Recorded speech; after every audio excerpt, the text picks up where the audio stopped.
Good evening, everybody. Thank you very much for joining us today. Today, I think it's a very, very eminent panel that we have and a spectrum of experts representing diverse fields and diverse domains.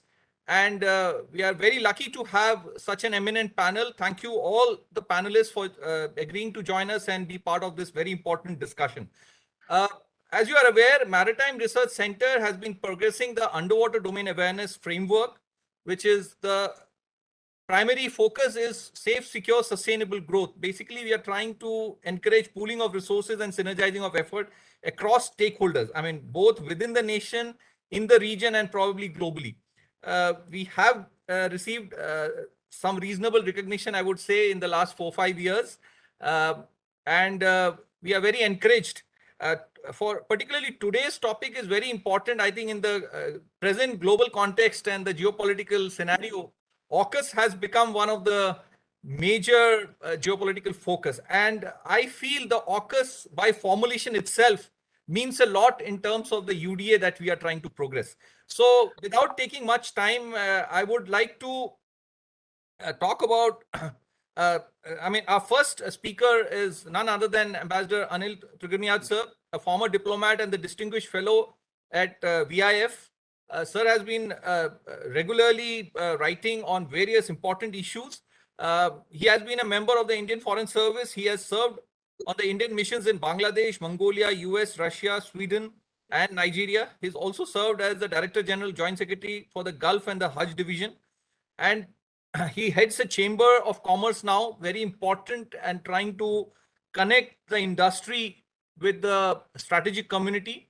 Sir, all yours, and I would request you to open the panel discussion today.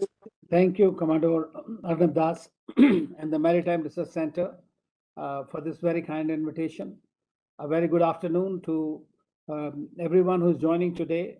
It is my honor and a privilege to be part of this highly distinguished panel. And some of them, and especially Shri Shekhar Dattji, who's here, who's been our boss and guiding force for a very long time in the strategic community. It is when I met you first about a month ago, I was quite impressed by the kind of work that you are doing, obviously. And so when you told me that today this webinar is happening and you wanted me to say a few words, and I am here in Bangalore attending a conference on Metaverse India 2.0 and moving to the underwater domain awareness and AUKUS is a great pleasure for me. As we all know that the pandemic is still not over, and it has impacted the whole world, from the biggest to the smallest country, whatever be the terrain. China remains a global concern. But now we are seeing that this Eurasian war, which has taken place between Russia and Ukraine, has caused a new challenge for the world. As such, we were living through a global disorder, which was, or some call it as a transitional world order. No one knew really where it is heading. But it is with this war, there is a certain direction in my mind which is emerging. What we have seen in this war is something which is very unique. Sanctions have been very common, but the weaponization of various non-traditional dimensions and instruments that it has been applied this time. So this was a new kind of a weapon that the Americans used against the Russians, the most sanctioned country in the world as of date, and the way the Russians have responded. And ironically, in the last 80-90 days, the Russians have managed to make more than $100 billion of the Western countries. And then they are now asking that if they want the food items, which has caused a major crisis in the energy and the food security and the fuel and everywhere else. And you must have read that the impact of this war is not only on Russia, which is still less at the moment, it may be much more later on. What we are seeing is that the United Kingdom is currently facing the worst standard of living in history after the Second World War in the last 70 years. United States has the highest inflation rate at the moment. The European countries are facing tremendous crisis. And countries like India, which are hoping to grow at 8% or so, are facing a major problem as well, whether it is in the fuel or in the food or other sectors. There are so many areas in which we have major challenges. But at the same time, the gravity has shifted also towards the south, and more so as far as America is concerned, towards its major rival, strategic rival, China, that is going to be in the Indo-Pacific. And it is in this context, and I say that this focus has remained because India has been telling the Americans that you are barking the wrong pole, and therefore you need to be concerned about what exactly is the major problem. And so when we are part of the Quad, or when we heard in September 21 that suddenly, which was kept quite confidential or a secret to a great extent, that Australia, UK, and USA decided to form a security alliance, the AUKUS. The fact is that the Quad, because of India's position and also some other countries' approaches towards China, the Americans were not getting the kind of security alliances that they wanted. And therefore, they looked at AUKUS as a means to go forward and to continue with their security alliances, which already had. But this is formalized in the trilateral domain. And more importantly, as you all know, about the nuclear submarines, providing them the latest technologies, or whether it is a cyber area. So this AUKUS pact, so-called, is going to cover several technologies which the Americans have not shared earlier, or they will be sharing now. Now, of course, as you know, the joint statement that was issued, it did not mention China.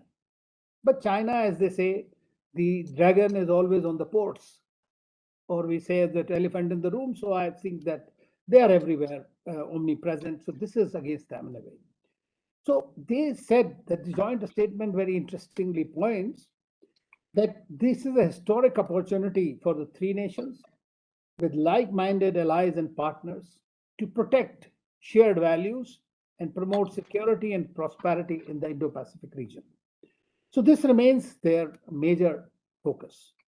The UK government also said that under the AUKUS alliance, we will enhance the development of joint capabilities and technology sharing, ensuring our people are kept safe from harm and reinforcing our shared goals.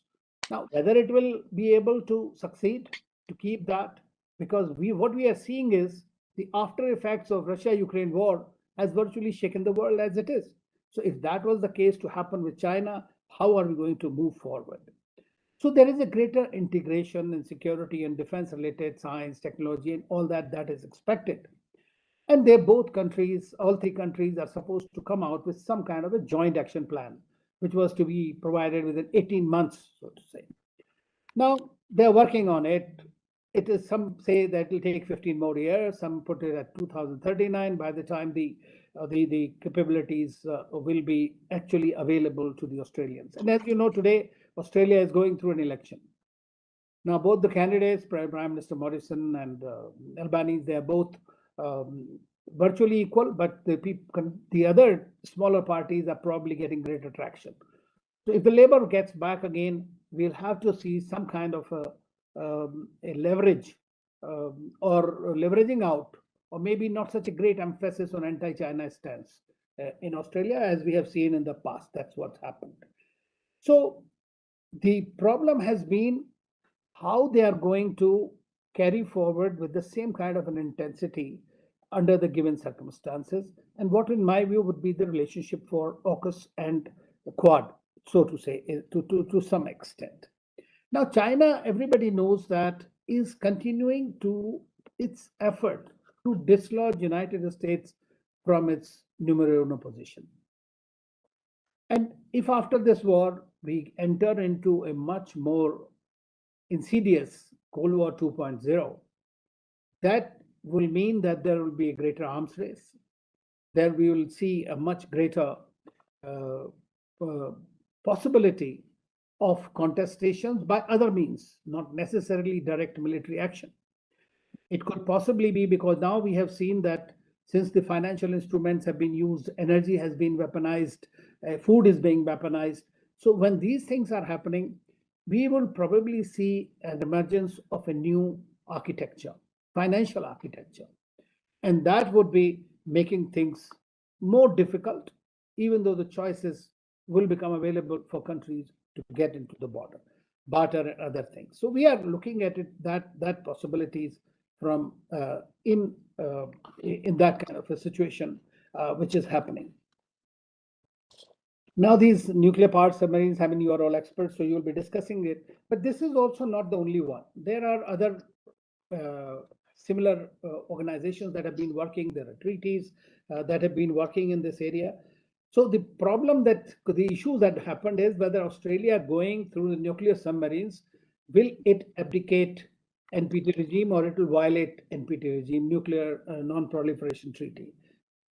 Every country, we have seen the ASEAN countries, the reaction was generally not there, but Indonesia and Malaysia, the two major countries, reacted to it. They said it will increase the race, so to say, arms race in the place, and more in the nuclear domain. New Zealand, which is a country which is part of the Five Eyes intelligence community, in which is also opposed to any nuclear submarines coming to its area. So those are the problems that they will be facing in essentially implementing this kind of a situation. Now, of course, UK is part of it and is gaining out of it. So, but then you have another major Indo-Pacific power in France, from whom this deal has been snatched away overnight by the Americans. And no doubt Macron called Morrison as a liar, and they called back their ambassador. They have still not gone back. We used to have a trilateral, which was India, France, and Australia. That trilateral has been called off. The other, although with the Americans, President Biden called him, tried to assuage, so their ambassadors have been interchanged once again. But at the same time, the French remain suspect. And with France, European Union remains suspect of the intentions of the Americans. Today we are listening, and most of the people are saying that there is never before unity in the transatlantic alliance, which has happened there. Whether it will sustain this war only, the Russia-Ukraine war, I doubt very much. It will continue on the same path. Very difficult to say at this stage. But definitely, we will see that this kind of a movement to diversify and will continue. And China will probably rise in the race, and it will continue to go forward. I mean, there was a study by the Americans, so this was, I think, the defense statement, in which they said that China's rapid arms buildup. Sorry? Yeah. Can you hear me? Yeah. Is becoming a world-class military power by 2035, and to fight and win wars against a strong adversary by 2049. I mean, that is the Chinese objective. And that is continuing on the same path. It wants not to get engaged in direct conflict so that its economy does not go down further. And therefore, it is taking very calibrated steps even during the current war that we have seen. But China and Russia, in my view, will be together. Why? When AUKUS was announced this September, for the first time, the Russian and Chinese navies did their patrols and exercises for the first time in the Pacific. And these joint naval patrol, and recently you must have seen 4th February when Putin was there in Beijing, they issued a joint statement underscoring their partnership, and they said this is a partnership without any limits. It opens up every single domain for their cooperation. Same thing we are seeing now, only 2 days ago this week, the Quad Summit, which is happening now, which is going May 24th. That summit, on the Quad, as you know, the Russians have a position. And they are not convinced that it is not against China. It is not a containment. India still has a nuanced position on the Chinese containment. So he said that Lavrov once again said that the Quad is inimical to peace in the region. So we have to see that how it is going to go there. US is probably trying to get now the Korea, South Korea into it, Indonesia, some other countries. So we'll have to see how the future of Quad develops in the one sense and the AUKUS in the other. Now, it is true that the AUKUS is not a game changer. We might say whatever it is, because there are individual countries that are having a problem in its acceptance and its movability, and we are looking at a time frame about 15. It might be used as a reassurance to America's partners in the region that if you are my security partner, I'm standing up for you. But that is not always the case, and that has not always been the case for the Americans, as we know. So the European Union is still not convinced about the American intent. All of them have come up with their own Indo-Pacific strategies, as we have seen, whether it is UK, whether it's Germany, France, Netherlands, or for that matter, European Union itself. Their EU Commission president was recently in India and again reiterated that we would like to work with you. So for India today, there are umpteen number of partners with whom we can cooperate um, in the Indo-Pacific. So it is important and I think a critical point for us and a critical time. As far as Japan is concerned, I think you know that Japan is also having the same problems as we have with China. But Japan has a security arrangement. They have a security treaty. They have a defense collaboration with the United States. So they fall in this domain. But at the same time, they don't want to also come into the direct line of fire as far as China is concerned. But they want to continue to work with them. So I feel that the situation is evolving at the moment. We'll have to see how it eventually plays out, because that is very important from our point of view. As far as India is concerned, as you know, that when AUKUS happened, our foreign secretary says it is not relevant to us or to the Quad. That means, but I feel that what AUKUS did to us, that it took away the heat from India. You know, when we were talking about China, because when Prime Minister Modi went to Shangri-La and defined our Indo-Pacific strategy, it was said that it is against aggression, it is against monopolization of the maritime ways. It is for free and open Indo-Pacific, but it is not against a country, and even invited China to be part of it. That's right. So that is something India has been maintaining it, and that has been a bone of contention with other countries. Similarly, our position on, as you know, on this Russia, they wanted India to condemn the war, but India has done it in a very suave manner while maintaining its strategic autonomy. It is not palatable to them, but they can live with it.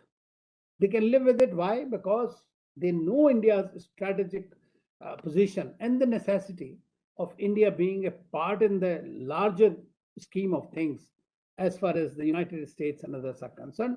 And I think we need to, at that point, try to leverage it to our own advantage. I see that the AUKUS at the moment is a talking point.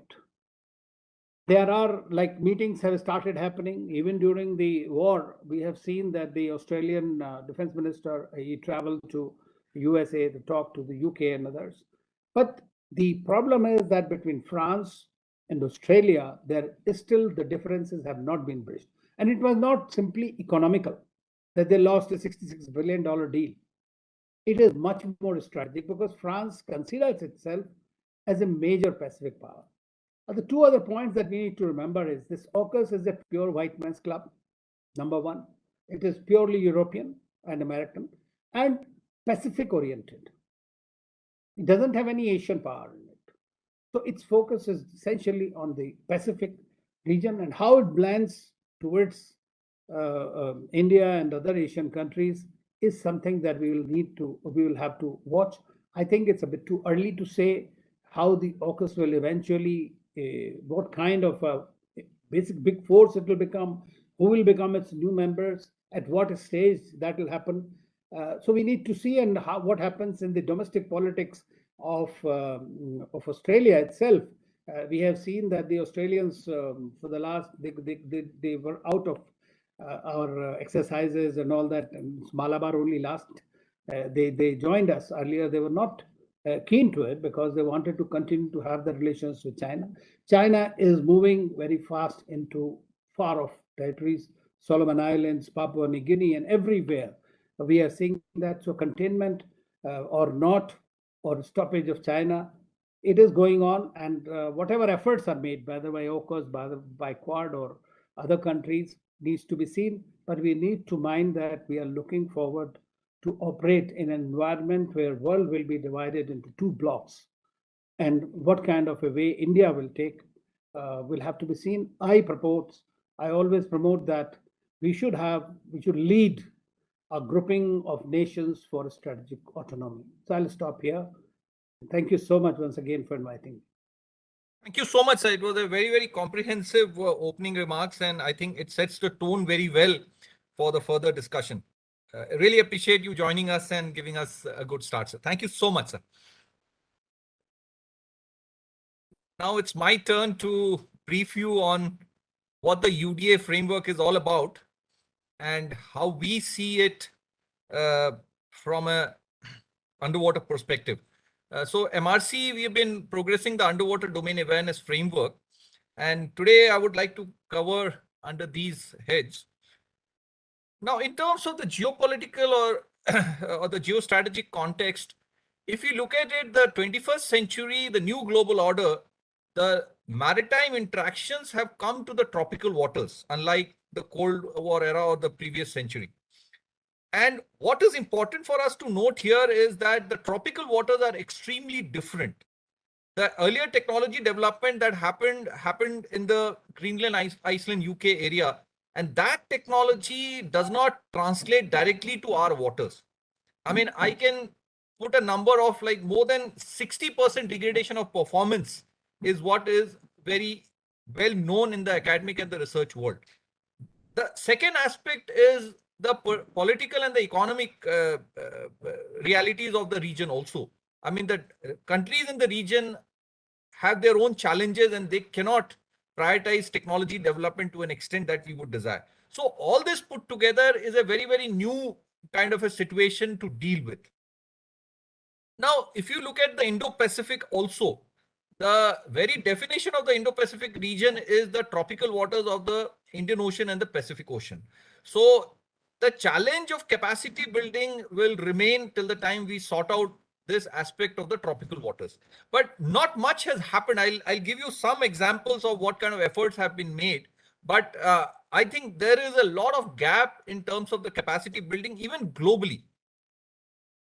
Now, coming closer, the Indian Ocean itself, I think India has no choice but to play an important role. And it has to, I mean, with all the important declaration like the Sagar and supporting Sagar, various other activities, I don't think in the present geopolitical situation, we can prioritize security to an extent that it starts impinging on the economic aspects. So there has to be a slightly different view. Now, coming to the AUKUS, I mean, Ambassador Tribhunyat sir has already brought out very, very clearly, it's a submarine deal, but there are many more aspects that is more important. I mean, if they have to be deployed in the tropical waters, what is the capacity building that we have looked at? And I think the UDA will become the key. I mean, and even if you look at the Indo-Pacific region, the number of submarines or the kind of nations that are acquiring submarines and trying to deploy the submarines, I think, I mean, being part of the Indian Navy and discussing with many of my senior colleagues, I mean, submarines, we have a very senior person talking ahead of me. I think it's a challenge and it's a very new way of operation. So it doesn't come so easy. Even a Navy like India, I think we have spent a lot of effort, and it's after 50 years, we have reached a certain level of maturity in terms of deployment and various other aspects. So I think there are issues of safety also. I mean, the Argentinian submarine accident has not been too far away for the lessons to be learned from there. Now, this is just a pictorial depiction, but what is important is now, as Ambassador Tribhunyat sir said, it is minimum 15 years that we are talking about. I mean, it is not only the platform and being ready for operation, but the deployment itself, I mean, in the tropical waters. But what my worry is that this is going to create a whole lot of uh, kind of confrontation or a whole lot of activities which can be kind of dangerous to the well-being of the human race itself. I mean, and that will be very closer to our region. So there is a different thought that is required to be progressed. And I mean, as I said, the tropical waters have their own challenges. And if so much attention is going to come on underwater deployments or submarine deployment, we need to really look at it very differently. Now, from socials to underwater Great Wall project, I mean, I'll talk about it. I mean, the way the socials development happened and the kind of effort they put in, but we must keep in mind that the technology development that happened in the Greenland, Iceland, UK area, and they achieved. I mean, this was a very uh, ambitious and a visionary kind of a project. I mean, socials when it started way back in just after the Cold War, and so many other supporting activities happened, so many other projects happened, and the underwater Great Wall project is another very, very important development in the present geopolitical context. I'll talk about that. Just to remind you, this USS Connecticut accident that happened, it also kind of shows us the challenges that we face of underwater domain awareness in the tropical waters. I mean, even the might of US had to go through something that happened here.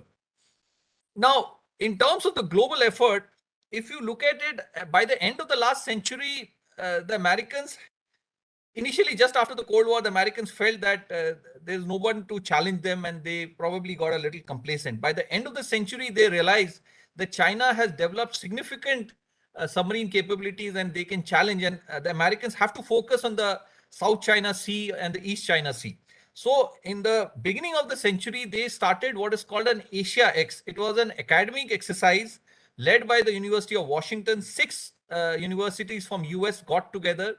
And in the first phase, they did a massive level of modeling and simulation to understand the tropical waters in the South China Sea and a bit of East China Sea also. But in the second phase, they realized that there will be a lot of backlash, and that was a very different era. So what they did was they included 20 other universities, including these six of the region, so many universities from China, Singapore, Hong Kong, Taiwan, and they did the data collection along with these countries. Now, what is more important here is that China knew very well uh, that these universities and this entire project was funded by the Office of Naval Research. So the takeaway for US was very clear. They needed data. They needed to understand what is going on. But for China also, I was in Shanghai in 2016. I met many of the people there. They have a lot of acoustic institutes there. The Chinese were very clear that they did not have the capacity at that point to kind of do what the Americans could do, and the best way is to collaborate. And this was a prelude to the Great Wall project. Now, as a follow-up of the Asia X, the US Navy continued to deploy because they had to continuously update their modeling and simulation effort. So they continued to deploy underwater drones. And if you remember, when President Trump was elected, and I mean, he was president designate, at those 20 days period, the Chinese captured a US drone, USS Bowditch had launched a drone, and the Chinese kept it for 3 days and returned it. This was just an announcement that we are not going to take this anymore. And you know what happened after that, the entire Trump presidency, there were a lot of discussion on freedom of navigation and a whole lot of aspects. But the drone technology became a regular feature for the US Navy also after the Asia X. They continue, and also they started deploying acoustic arrays whenever a particular ship would pass through the South China Sea. And they also deployed many other things to continuously update their understanding of the tropical waters. And another very interesting thing is that there are a lot of AUV competitions held across the world. I was in Singapore in 2015-16. Even University of Singapore hosts this AUV competition. But anywhere such a competition is held, the ONR and various US agencies are very much part of it. And they even fund these competitions, and they will always be part of such, because this is also a very important talent mapping exercise that they do, and we all, I think, need to do. I have discussed this USNS Bowditch. This incident is, I think, very important. I mean, the Chinese came out in the open to say that we will not tolerate, and I think they were confident enough of their capacity by this, because the next thing is the underwater Great Wall project. It was in 2015 they announced that there's such a project exists, and if I can say this, such a project would have been work in progress for at least 25 years. So the Asia X was very much part of a larger plan. It was not that it just happened. So participating, cooperating, and I know of a lot of Chinese, even naval officers and their equivalent DRDO scientists going to University of Washington and getting their PhDs and working on acoustics. I've met several of them, and I find them, they have really, and they are supported by the government. So the Great Wall project is a very, very ambitious thing. It is in the lines of Point Sur facility in California, where the US had developed this kind of facility.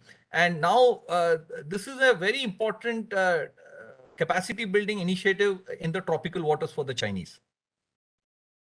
Now, another dimension to this, I think in 1988, when our first INS Chakra came and we had deployed Chakra in Visakhapatnam, the first sortie, when it sat down in position, the entire sonar screen got blanked out. And there is a blog by the then captain after 8 years of this incident that I have written a very detailed paper on this also, that this was possibly because of snapping shrimps. Now, the snapping shrimp vocalize in the band of 3 to 15 kilohertz.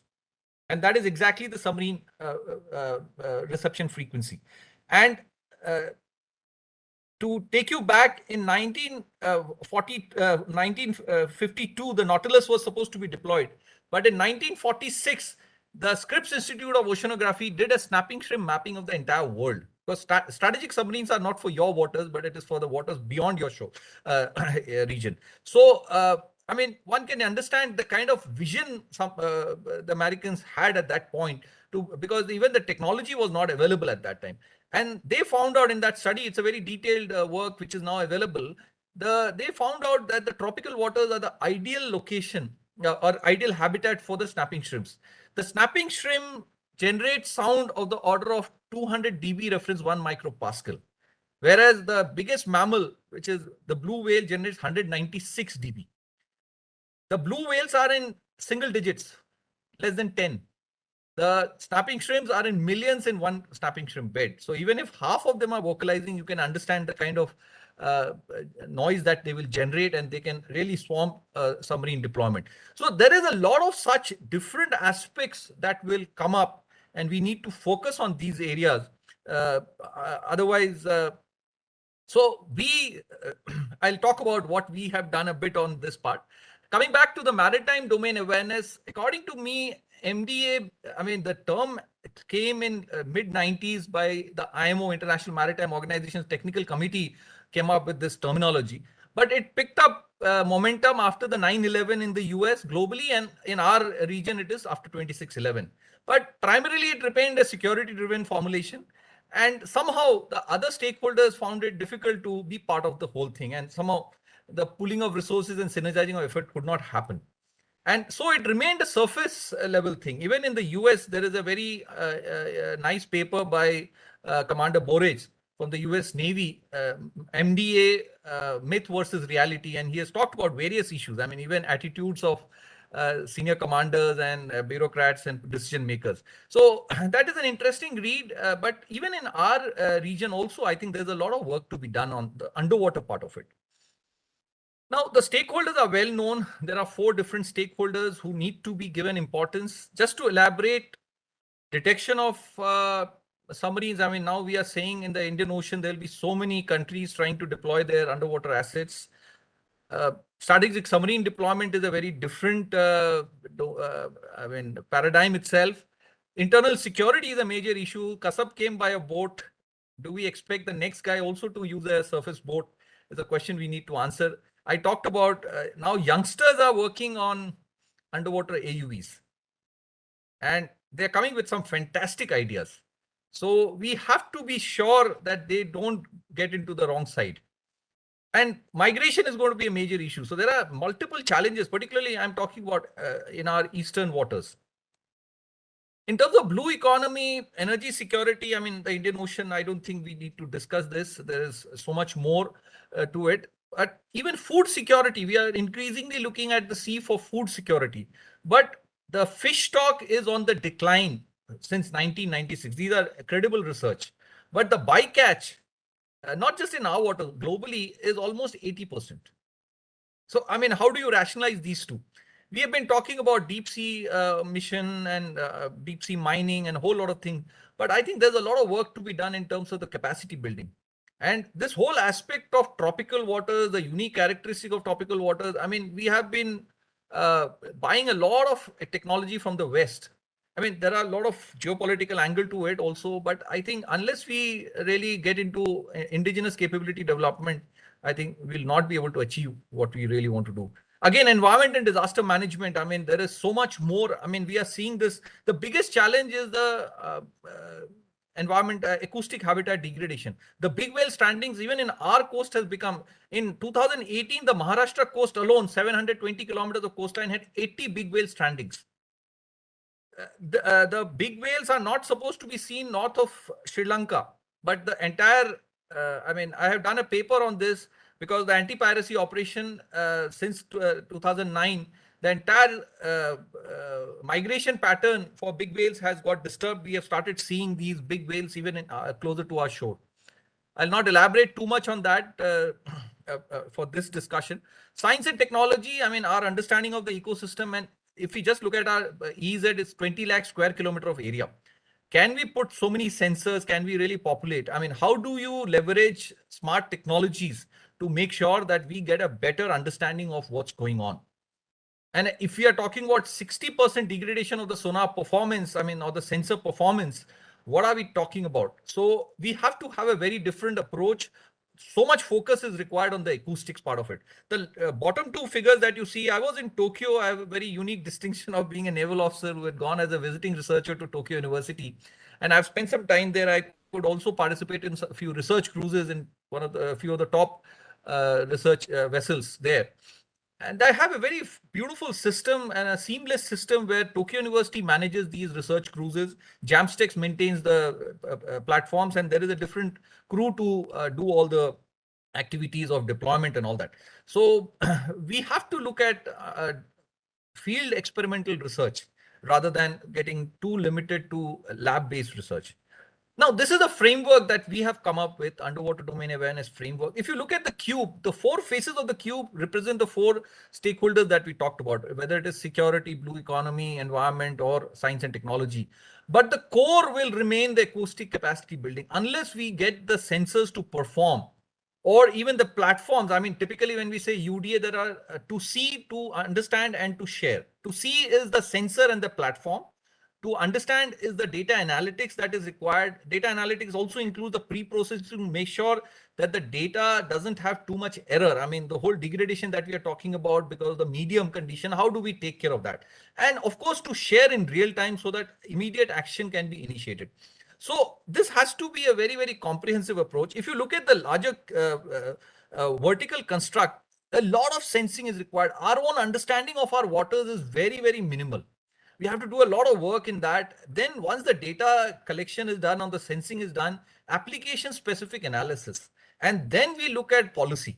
Many of our know-how and policy also get imported from outside. They do not work in our waters, and then I think we lose track of what is happening. So there's a lot of work required. And if you look at the smaller cubes within the larger cube, this also looks at a larger policy framework where many multidisciplinary students can participate and build a career for themselves. I mean, we have been encouraging, we get a lot of students from IITs and premier institutes to work with us. And they are all given different projects to populate this whole UDA framework.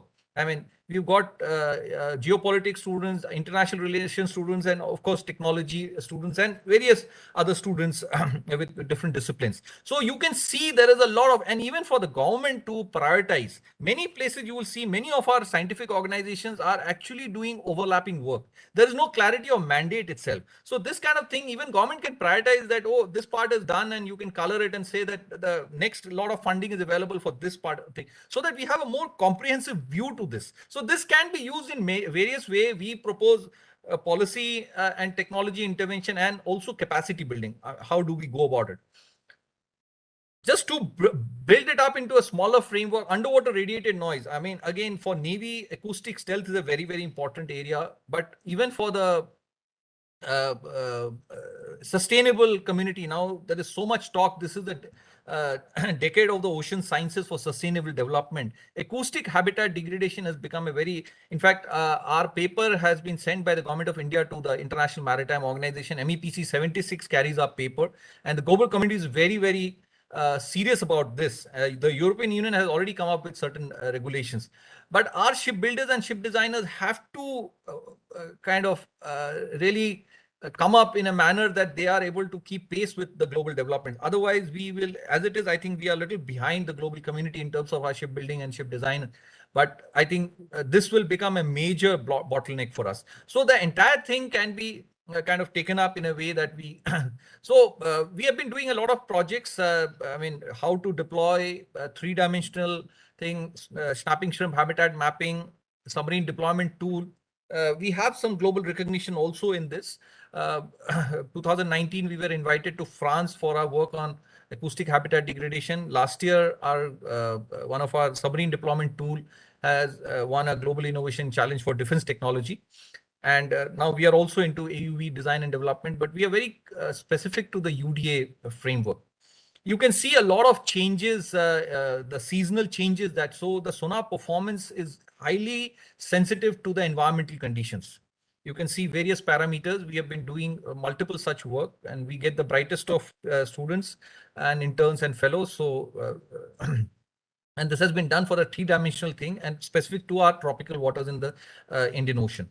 This is a map that we have built. The AIS data, automated identification system, gives you the details of the shipping traffic that has been put through an algorithm where we get the underwater noise, and then that noise has been put through the underwater medium conditions. I mean, a channel model as we call it, and that gives you the specific real-time situation, the spatio-temporal map of the Indian Ocean region. You can see this, and you can see the West Coast has got very high noise. I mean, one is the conservation. People will have issues, as I talked about, stranding of whales. This is very clearly evident. But also the signal to noise ratio is a very important parameter for underwater system deployment. I mean, including submarines in the region. This is the snapping shrimp mapping that we did. We first did a habitat mapping given the conditions of these snapping shrimps. But when we got into the details, we realized there are 14 subspecies of snapping shrimps itself. And out of those 14, they have their very unique character, vocalization characteristics. Plus, even the vocalization is very, very sensitive to the environmental parameters. And also, I mean, it has a spatio-temporal impact. So we went around and built a complete tool which can give you the soundscape in the region. This is a submarine deployment tool. I think I won't go into the details. The entire detection capability and the vulnerable assessment has been put into one. And for strategic submarine, a different configuration is required. For conventional submarine, a different configuration, because the prioritizing for detection capability and vulnerability will be different. So all that can be factored in. There is no time for me to go into the details, but we have been developing many such areas where it can be taken forward. Skilling and knowledge is very important. So we have developed different programs. We have got approval from the All India AICTE, All India Technical Council for All India Council for Technical Education. 10 of our programs have been approved for both undergraduate and postgraduate programs, and also the Pradhan Mantri Kaushal Vikas Yojana has approved our program. So these pertain to acoustic survey, which is across various stakeholders, underwater biotechnology and biosciences, and also AI and robotics. We run a lot of corporate programs also, and now we have started working on certification programs. We do this summer school because a lot of sensitization is required. This is a 6 weeks residential program we do, where students and even young professionals, I mean, we've had officers from Coast Guard, DRDO scientists, and even shipyards have come and spent 6 weeks with us. The Bombay University or the Pune University gives us support. We have not been able to do it during the pandemic, but before that we have done for 3 years, 2017, 18, 19. And they get the best of exposure. We have the most senior resource persons coming and interacting with them. You can see Admiral Karve, ADG Vijay Safekar, and they also get to visit certain establishments. You can see a lot of senior people. I'm sure they are familiar faces. I'll not go through the detail.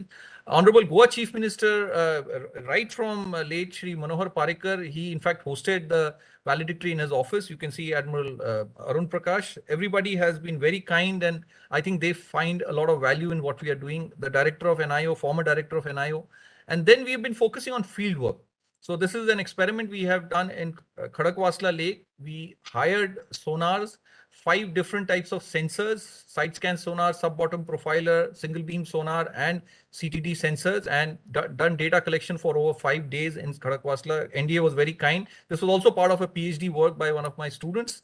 So you can see the work. My last slide is basically how to go ahead with acoustic capacity building. I call it an outreach, engage, sustain 3-step formula.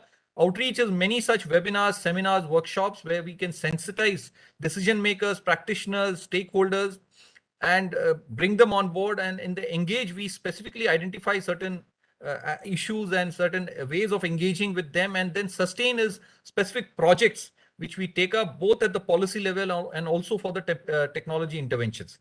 And this is a center of excellence model that we have, and we are already in the process of setting up one in Pune.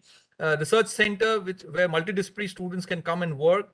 I've already had 4 PhD students who have finished their doctorate with us on various aspects of underwater domain awareness, including a serving captain in the Indian Navy, a person in the corporate, and 2 in the academia. Incubation center, we have more than 50 different ideas which are matured enough to be populating the startup ecosystem. Skilling, I've talked about it. Academic programs are there, and also policy. So we have submitted 2 policy papers, one to Niti Aayog for capacity building, and the other one to NSA's office for specific to the security. And when we talk about UDA, we are also talking about the freshwater systems. Even water resource management and water quality management is a very, very important component of what we are doing. And we have now got reasonable recognition on these aspects. So this is the user academia industry partnership that we would propose. There are already a lot of schemes in the government. Nothing new has to be done, just that stitching them together to support the UDA framework. I mean, Make in India is there, Skill India is there, Startup India is there, Digital India is there. And these are on the left-hand side of the core technologies or the core expertise that is required: underwater robotics, signal processing, modeling and simulation, data science. These are all in-house available with us, and we are now pushing ahead to have a very comprehensive acoustic capacity and capability building initiative. At the output of it, you can see the funnel output is going to be innovative policy, technology, and also human resource development. And you can see the different stakeholders who get who can take benefit out of it, whether it is oil and gas industry. I mean, there are such mega projects by the government of India. Sagar Mala is, I think, 6 lakh crore kind of a project. Inland water transport is more than 10 lakh crore project. But again, I mean, recently I've written a paper on the Nordic summit that happened. I mean, they have developed those technologies, but they are trying to sell hardware to us. They don't understand the tropical waters. And we are facing a lot of issues in that. So I think we have to have a very, very focused indigenous effort to kind of overcome. And you can see so many stakeholders who can benefit out of this or who are relevant to the UDA framework. So thank you very much. I think I've taken a little extra time.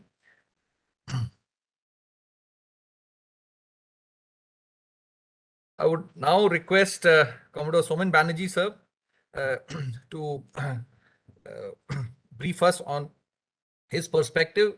He is a former research fellow at the Vivekananda International Foundation. His key areas of research are maritime security and foreign policy. He has had extensive operational exposure in the Indo-Pacific region, including the command of frontline warships, of the Indian Navy. He has served in staff billets in the Naval Headquarters and as Director Military Affairs in the Ministry of External Affairs. At the track 1.0 level, the officer he has represented the country at conferences on disarmament, United Nations in Geneva, and also ASEAN forums. Commander Banerjee has been associated with the National Maritime Foundation, Delhi as well. Sir, I would request you to kindly make your presentation. Am I audible? Yes, sir. Yes, sir. We can hear you. I consider it as a unique honor to share my thoughts with a panel of very, very eminent scholars and veteran practitioners on geopolitics and defense strategy. I also welcome many serving senior officials, professors, students attending this discussion today. Good afternoon. Before I get started, I wish to give a disclaimer. The views expressed in this presentation are my own and not of the Indian Navy or the government. AUKUS was indeed unexpected, has caught both partners and adversaries by surprise, and has forced a fait accompli on the security architecture of the Indo-Pacific. So a discussion on AUKUS, root and branch, is necessary and very timely. And I wish to compliment MRC and Neer Dhwani for hosting this study, which will undoubtedly reveal the profound impact that AUKUS will make on undersea warfare and maritime security in the Indo-Pacific. Now, since Ambassador Trigonath has already outlined the contours of new global order so eloquently, and Arnab has delineated the framework of UDA in the context of AUKUS, I wish to investigate only 3 questions, and that will hopefully provide an insight into the strategic implications of AUKUS on the evolving international order. The first question being, does AUKUS change the balance of power in the Indo-Pacific? The second, the timing of AUKUS. And third, what are the implications for India? You may recall that in his book, The India Way, Dr. Jayashankar had remarked that the emerging world is likely to fall back on balance of power as its operating principle, rather than collective security or consensus. Interestingly, his precept resonates with what Hans Morgenthau had said way back in 1960. However, I wish to resurrect Morgenthau today, basically because he also clarifies the relationship between equilibrium and balance of power, which is essential for understanding the implications of AUKUS today. Now, we know that power has many dimensions: military, industry, economy, energy, technology, diplomacy, leadership, and so on. You would have noted that each of these elements tries to maintain its own equilibrium in the Indo-Pacific. For example, G7's B3W Build Back Better World Partnership or the Blue Dot Network for Infrastructure Development in the Indo-Pacific are answers to the Chinese BRI. So that is the geo-economic equilibrium. On the economic front, the US-led IPEF or the Indo-Pacific Economic Forum is now being touted to fill the vacuum left by the TPP and is required to balance the RCEP led by China. Similarly, the US's 5G vendor diversification and ORAN or Open Radio Access Network technology gives access only to trustworthy entrants, which is, of course, a counter to China's growing domination of the 5G.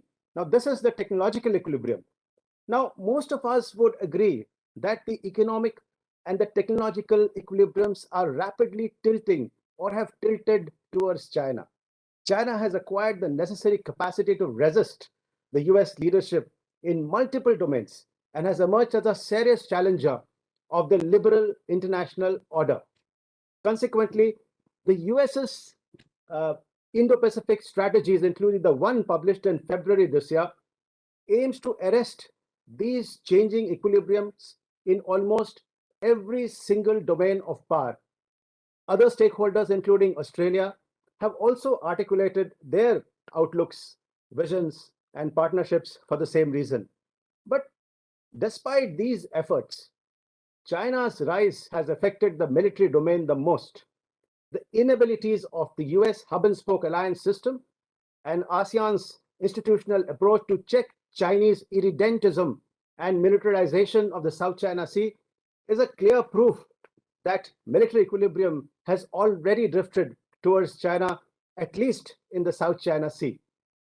This has enabled China to lay territorial claims over an entire sea, which is unprecedented by any yardstick of international law. So, all equilibriums put together, it can be argued that balance of power in South China Sea at least has long shifted in China's favor. And this trend is expected to only grow outwards as China rises in power and confidence. In this context, if balance of power has to be restored in the Indo-Pacific, it is the military equilibrium that will need the sharpest correction, or maybe one of the sharpest correction. So the obvious question is, how do we change the military equilibrium in South China Sea to start with? Robert Jervis, a renowned author of international relations, has answered this question in his paper Offense-Defense Balance. When the cost of defense is less than offense, like in the Himalayas, force structure should be more or less defensive. Whereas at sea, where the cost of offense is less than defense, the force structure should be invested in offensive platforms. It is well known that the best offense against a Chinese carrier battle group or surface action group trying to enforce sea control in the South China Sea is a nuclear powered attack submarine. Even one SSN deployed in the South China Sea during a conflict can sink major PLA Navy platforms. It is a known fact now that US intelligence had helped Ukraine sink the Russian flagship Moskova, carrying 510 crew members in Black Sea just last month. Incidentally, such a sinking will have much greater impact in South China Sea, as the outcome of an Indo-Pacific conflict will be primarily decided in the maritime theater. In addition, disruptive technologies can be a force multiplier in any conflict, as we have seen in Nagorno-Karabakh and Ukraine recently. They can be lethal even at sea. Undersea drones programmed with artificial intelligence launched from SSNs can cause terminal damage to Chinese militarized islands and platforms in the Paracel and Spratly, causing terminal damage. So, and Kishore Mahbubani had recently mentioned just the other day how Russians have lost the maximum number of generals in Ukraine than any war before. This is because the Five Eye intelligence was available to Ukraine for individual and precision targeting of the generals. Now, quantum technology envisaged in the AUKUS framework will make future targeting even more fatal than this. Hence, one can argue that AUKUS, comprising the nuclear attack submarines and disruptive technologies, has the potential to reverse the military equilibrium substantially, and therefore the overall balance of power in the Asia Pacific. The question then is, will the SSNs be operational before 2049, which is the PRC's centenary? Now, why is 2049 important?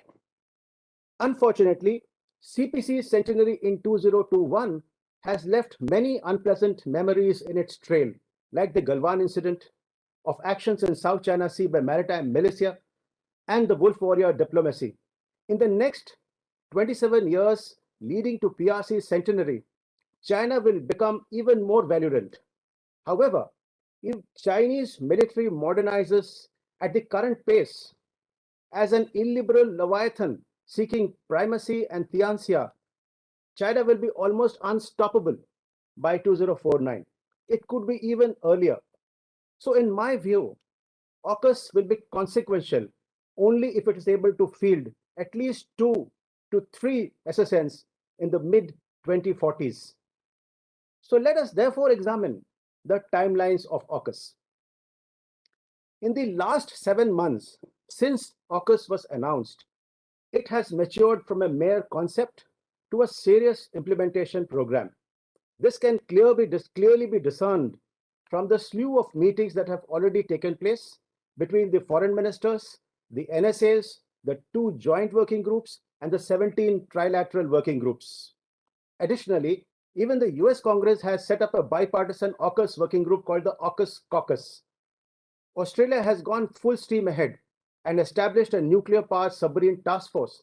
In the next 10 months, this task force will have to come out with make some hard choices on strategic partners, on submarine design, on build strategy, and more. The submarine design will indeed be a difficult choice. On offer are two options: the US Virginia class or the UK's Astute class SSNs. Now, if Australia settles for the current design, the SSN will soon be orphaned or outdated. But waiting for a future design will result in time and cost overruns. The other option is to build 2 to 3 boats on the current design and then transition to the future design. But that will result in more complexities associated with multiple classes of nuclear boats. Eventually, whichever design they settle for, it will have to accommodate some of the Australia's own regulatory and safety mechanisms. Now, all this will definitely add to time and cost penalties. The next hurdle is the build strategy. These SSNs are likely to be built in Adelaide. The continuous build approach, where boats are replaced every 30 years with no break in production, is an appealing proposition for both the industry and the labor. But it would be an inefficient model because each boat will have to be deliberately spaced by 3 to 4 years, thus raising costs. The other build strategy is to roll out boats every 1 to 2 years efficiently after the first one. However, this will entail a massive allocation of budget and loss of jobs and expertise at the end of the last boat. And of course, the final roadblock is significantly the cost. The program is estimated to cost about $56 to $57 billion or 4.3 lakh crore rupees in its current price. And then there are other issues of low enriched uranium versus high enriched uranium for the nuclear reactor and attendant non-proliferation compliance and IAEA clearance. Effectually, experts estimate that it will take over 2 decades and billions of dollars before Australia has a useful SSN capability. Especially meeting the timelines of 2049 is filled with many challenges, and any black swan event like the pandemic could further delay the project. Without AUKUS or such other initiatives, we could expect a repeat of Monroe's doctrine in the Western Pacific, ironically, this time to celebrate the PRC's centenary. But assuming that all goes well and AUKUS delivers some SSNs by mid-2040, what are the implications for India? Conventionally, as argued by many experts like Robert Gilpin, Paul Kennedy, any new international order are invariably created after major wars, with few notable exceptions. Given the current disjuncture between power and order, wars should be inevitable, but it is the nuclear overhang that has prevented full-scale wars between major powers in the last 7.5 decades. So the head steam of dissatisfaction continues to grow amongst the rising powers. Typically, India, Russia, China are all dissatisfied states striving for the rightful place in the Committee of Nations. The difference is that India has chosen a reformative approach by seeking permanent membership of the UN Security Council, which is basically seeking change within the current international order. In contrast, Russia and China have sought transformative change outside the liberal international order, also outside the 1648 Westphalian system of sovereignty. Interestingly, they could sustain such irreversible and illiberal change because these were carried out incrementally in small tranches and sometimes below the threshold of conflict. And hence, they attracted less punitive balancing mechanisms. Now, T.V. Paul's book, Restraining Great Power, offers some new methods of soft, limited, and hard balancing. No denying that all of these are complementary in today's balancing mechanism of international politics. However, soft balancing tools alone, like the Malabar Maritime exercises, economic sanctions, Sagar, or disaster diplomacy, are not going to make India a rule maker in the international system. Similarly, Limited balancing with Quad 2.0 or strategic partnership cannot shape the international order by themselves unless these measures are backed by hard balancing. Even here, acquisitions for line of actual control will be most essential to keep China at bay, but inadequate to constrain China's assertiveness in the Indo-Pacific. Therefore, logically, India was right in supporting AUKUS initiative to check Chinese revanchism. Nonetheless, it is difficult to ignore the new challenges that AUKUS poses for India. It may be aimed at the South China Sea, but it will change the balance of power in Indian Ocean. Kahin pe nigahein, par charo aur nishana. Further, with AUKUS, the security dilemma in the Indo-Pacific will become even more severe, arms race even more intense, and war even more likely. India's influence in its primary area of maritime interest in the Indo-Pacific will be contested by AUKUS. It will knock at the doors of Andaman and Nicobar Command. The AUKUS's ability to swing the balance of power towards US alliance system raises the dialectic between multipolarity and bipolarity once again, and we seek multipolarity. Moreover, the exclusivity of Five Eyes and AUKUS re-emphasizes Antonio Gramsci's cultural hegemony that is so deeply ingrained in the Anglo-Saxon culture. Under these circumstances, India will have to go it alone to some extent to counterbalance both AUKUS and China simultaneously. Essentially, India will need a SSN fleet to change the balance of power, at least in the Indian Ocean. Unfortunately, it would be a costly proposition, but feasible with partners like France or Russia. Incidentally, AUKUS is only one brick in the whole puzzle. F-35, P-8, Type 26 frigates, now underwater domain frameworks, 5G, disruptive technologies, and hypersonic missiles will soon be crowding the Indian Ocean. China's prospective bases in the Solomon Islands, Kiribati, Vanuatu, and the Indian Ocean will only thicken the plot. Understandably, India's choices are going to be eclectic when the security architecture around us is undergoing such a multidimensional overhaul, to which India's response, unfortunately, has been mainly defensive. And AUKUS now nudges us to overcome our predominantly defensive approach. It warns us either India invests in offensive power or gets consumed by it. Else, India will continue to remain a dissatisfied rule taker despite its masterly diplomacy and leadership. In the end, I would like to conclude with just three questions. One, given the hard and disruptive capabilities that AUKUS will bring to the Indo-Pacific, can India aspire for multipolarity without investing in offensive platforms like SSNs, aircraft carriers, and underwater technology?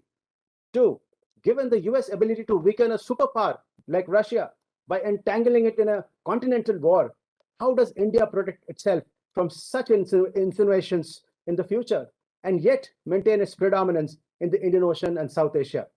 And three, currently, India's ability to tilt the equilibrium of power in major domains of technology, military, and economy are still growing and quite limited. Under these conditions, how does India shape the unfolding international order? Maybe AUKUS is a good wake-up call.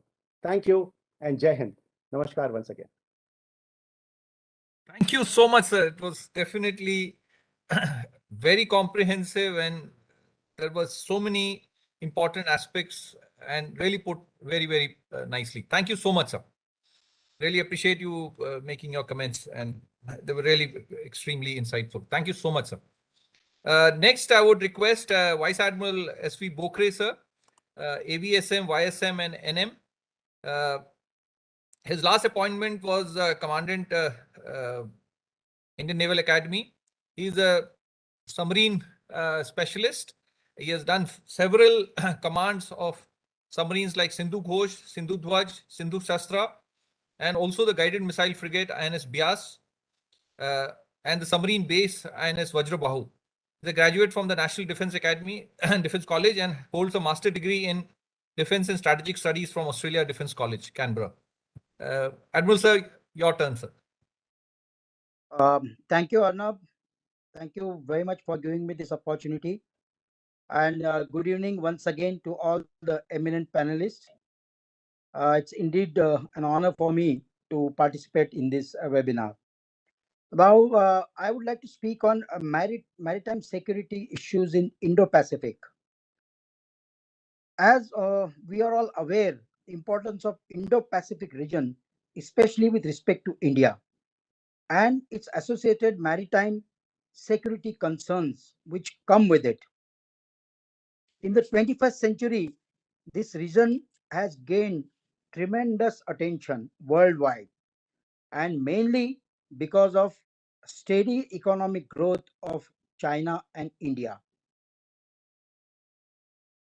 It is but natural, along with economic growth, security concerns will also increase, and that encourages all these powerful nations to flex their muscles in this region. And they actually remind us the importance of sea power. That's why we have nations like Australia, France, UK, Japan, United States, all of them operating in this region. This Indo-Pacific region stretches from east part of Indian Ocean to the West Pacific Ocean and is connected mainly by Malacca Straits. Like Malacca Straits is a choke point actually. Uh, I have been fortunate to do a patrol there, and mind you, the traffic, merchant traffic there is actually like Marine Drive. Six ships parallelly going, doing courses and all submerging, all going towards Malacca Straits or coming out of it. So dense traffic is there. This region also stands at intersection of international trade. Almost 3.2 billion barrels of crude oil actually transits through this area annually, and 40% of world trade also goes through this region. But we keep talking about or keep reading about the power competition between Beijing and Washington. We all know that China has been consistently increasing its military budget and its assertiveness in South China Sea. And to counter this, US has got into forming many alliances in this region, and its frequency of cooperation with various stakeholders in this particular region. And this power competition ultimately adds to the increased seaborne activity, and hence it has got a direct impact on maritime security in this region. In this talk, I am going to restrict myself within Indian Ocean region. I do not want to talk about Nine Dash Line, South China Sea, String of Pearls. That I will leave aside because we keep talking about and keep reading about that. My main focus will be Indian Ocean region up to Malacca Straits and India's maritime security concerns in this region. As we all know, we are strategically located, and the is we have to be a net security provider in this region. Seaborne trade has to be protected from any kind of risks and threats. It is high time that India starts projecting itself as sea power. I mean, not only on paper, but we have to actually show it at sea that we are not only emerging, but almost emerged as a sea power in this region. And that will definitely add to our national security. In addition to maritime security, we also have to include human security in this region. That includes HADR, that is humanitarian assistance and disaster relief, food security through fishery industry, and also protection of our marine environment. I think before we began these discussions, when we were hearing uh, Ambassador Shekhar Dutt, he was also mentioning that what potential we have in the sea that has to be exploited, and it's high time that since our resources are drying out, we have to focus on these areas. So now let me elaborate in India as a net security provided in this region. As has been explained by David, David, the element of security should be designed towards reassurance rather than deterrence. All players operating in this region should be assured of security, be it in terms of safe and timely passage of their ships through slots, the logistic support provided to them, repair and maintenance facility provided to them, casualty evacuation, HADR. These are a few of the things. And mind you, we are already into it. There have been instances where we have pressed into force our few of our ships for casualty evacuation. In fact, last year, one of our ships from the exercise were diverted because there was a medical emergency on one of the merchant ships, and that particular patient was airlifted and taken to Goa for further treatment. We also have to develop confidence in our maritime neighbors. So they should feel confident that when there is crisis, when there is some need, India is going to help us, come what may. And that has to come from them, that they have to have confidence in us. Now, let me briefly explain about our maritime neighbors, or our neighbors who have maritime boundaries. Let me begin with Bangladesh. You all must be knowing that we had a dispute with Bangladesh with Newmore Island. This is a small island which normally is surfaces or is visual in extremely low tides. And because of this island, the international maritime boundary was getting affected. However, this case was in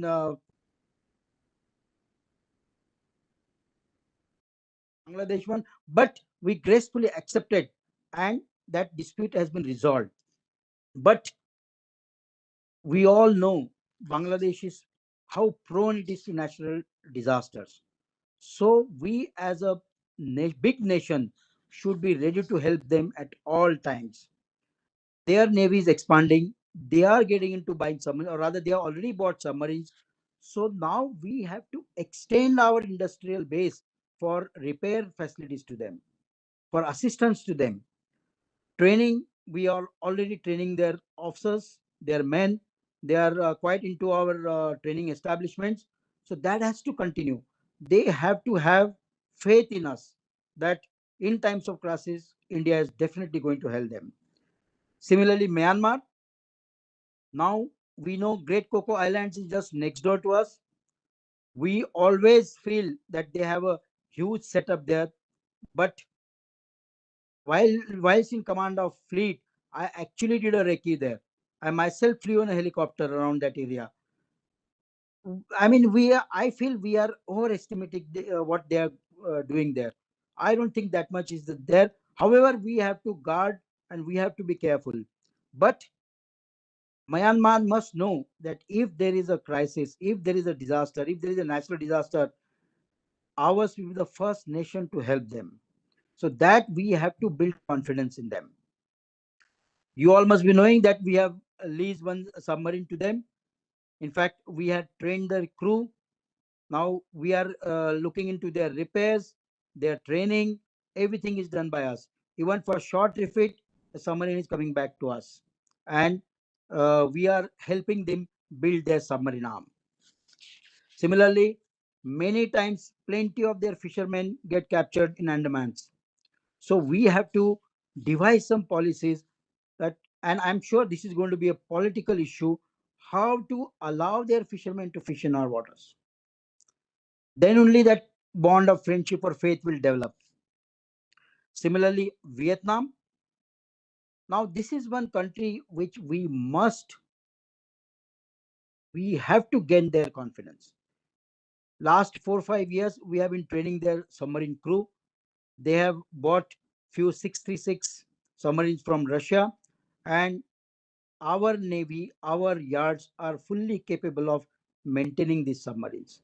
At least the short refit, normal refit can be undertaken by us. Besides this, plenty of other support we can give. We can give them support for battery maintenance. We can give the support for power related issues, their generator issues. Whole lot of our industrial base is being built up for maintaining our submarines, which are akin to their submarines. Recently, we have handed over, in fact, last week or 2 weeks back, we have handed over one K class, that is INS Kripan corvette, to Vietnam. And that's a very good gesture. And I'm sure they will benefit and we will also benefit in long run. Sri Lanka, the sore issue between us is Kachetiw Islands. In I think 1975, Indian government handed over that island to Sri Lanka, and there was quite a bit of unrest, and which keeps erupting frequently, especially during the festival season when a lot of Indian fishermen, a lot of Indian community have to visit this island. As of now, there are some restrictions where our people are allowed to go, but our fishermen are not at all happy with this agreement. So again, this is a political issue, and we have to do something to make sure that our local people, our fishermen, are satisfied with whatever agreement we have with Sri Lankans. We are heavy into training there, all three services, including Coast Guard, Army, Navy, Air Force, Coast Guard. We keep training them in our academies. Even their sailors, their jawans are being trained by us. As far as HADR is concerned, you all must be knowing in 2005 when tsunami struck, ours was the first country to reach out to them. And they openly agreed to this. They have been ever grateful to us for that. So we have to continue like that. Doesn't matter even if Humban Tota has been made by Chinese, they have got 99 years, it's on lease to them. It should not affect us. I mean, though it is affecting us, but it should not be a roadblock to us. We have to continue our friendship. We have to continue helping them. We have got a good hold in Trincomalee, and we should continue with that. Similarly, other countries, Thailand, Indonesia, they all know that when there is a crisis, we are the first ones to reach. Like tsunami proved it. Our ships were from sea were diverted, and they were all there to help these countries. We have got a unresolved issue with Pakistan, that Sir Creek. I don't think that issue will ever get resolved unless some agreement appears. But actually, it has got very, very less impact even in our EEZ. So we should not bother too much about it. But even Pakistan knows, all these nearby nations knows that in time of crisis, we always are there to help them. What happened in Yemen when our diaspora had to be evacuated? We got a whole lot of people from these nations also with us, our ships.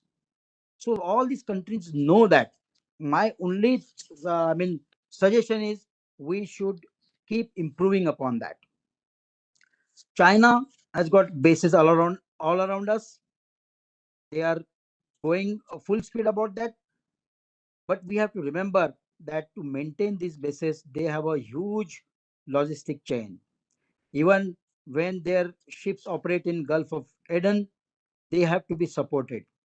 And supporting at sea is not that easy. We always have to keep that in mind.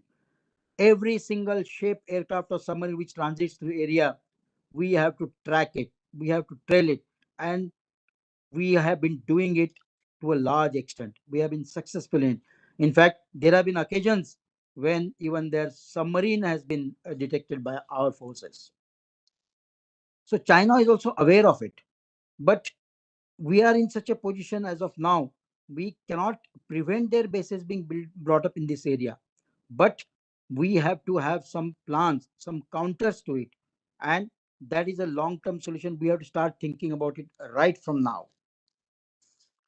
China is investing quite a lot in making artificial islands in South China Sea. In fact, when we had transited our fleet, we could see huge movement of their like construction debris, a lot of material being shifted from mainland to these islands. Wherever there are shallow patches, they are actually making artificial islands. We have to remember that we are blessed as a nation. We have got so many islands, and not only they are very close to us, they are quite a distance away from us. So it's high time we start encashing it. We have to utilize these islands to our good. We have to build up huge infrastructure there, though it is coming up. But I personally feel the pace is very, very slow. By now, at South Andaman's, Car Nicobar, we should have had a full-fledged naval base. We have just developed an airstrip there. That too, it is not capable of operating all types of aircraft. So we have to focus on this. We have been gifted. We have got tremendous natural resources in islands. And besides extracting resources, we have to develop these islands as international tourist destinations, because that will also add to progress of our nation.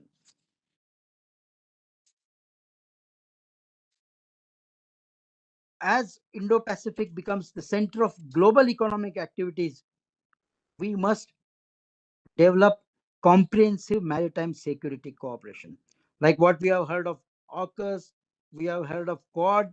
Now we have to get into these such cooperations, even with smaller navies or smaller nations which are around us.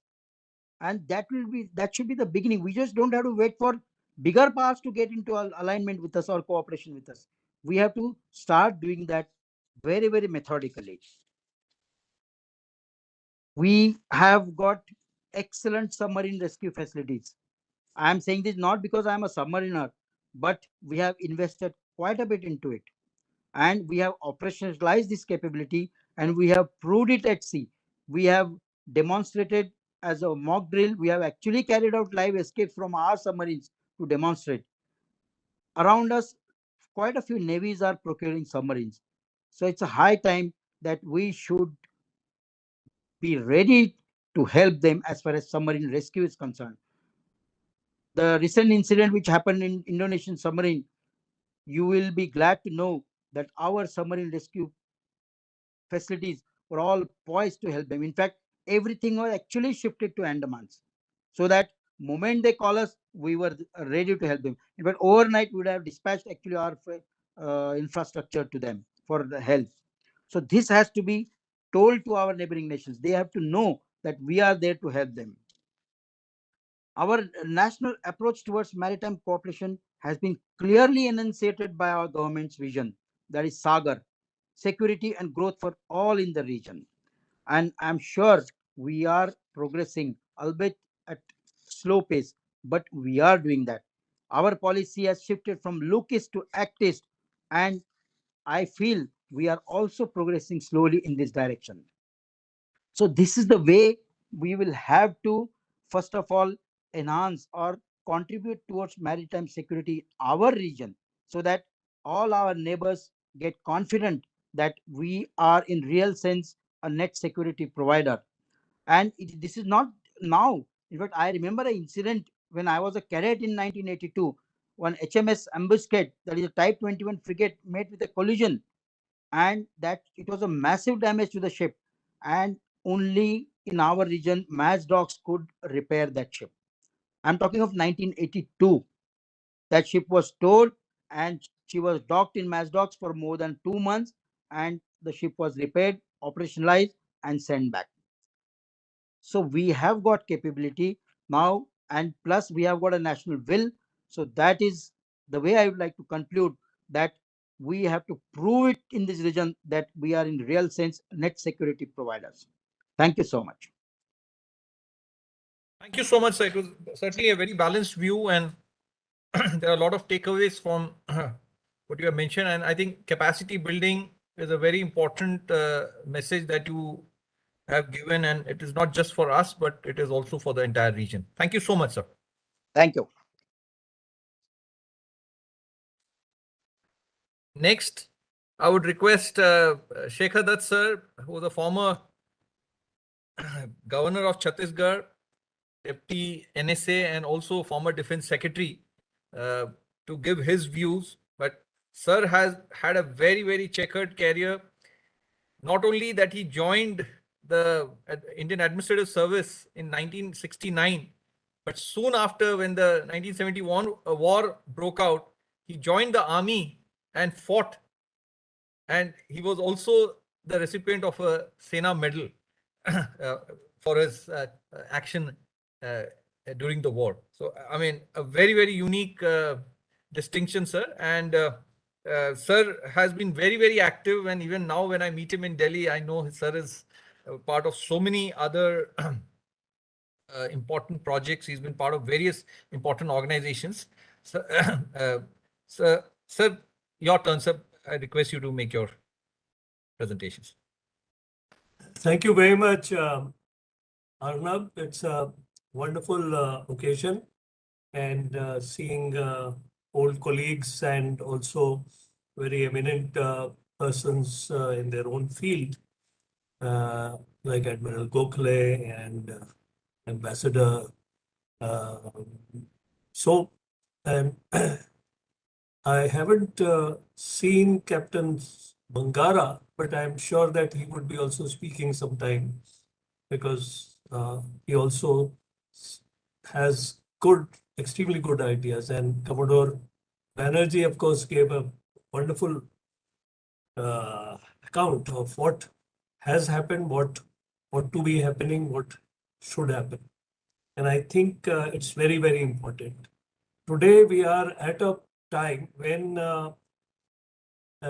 we have seen the Ukraine-Russia war, and also what has happened, because I spent a lot of time in developing hard power. I don't know how many of you know, in the early 1980s, when I was also handling integrated guided missile development project with Dr. Kalam, who was in Hyderabad at that time.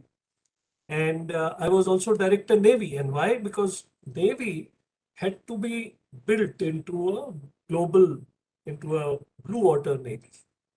And I had, after that, there was a spell of more than 5 years of shipbuilding. And I was also chairman of Goa Shipyard. And of course, Mascot Dock, Garden Reach, were handled by me. So wonderful time in building hardware. Now, much later, after Defense Secretary, I was given the charge of building up India's strategic defense, and that was as a deputy NSA. And again, then you come to know that hardware is important. You cannot have soft power doing the entire job. Hard power is absolutely important, and hard power in terms of ability to dominate the sea is very, very important. Now, 21st century, when every country is trying to modernize itself, India is emerging as a maritime nation with a significant strategic push for maritime capability and capacity building.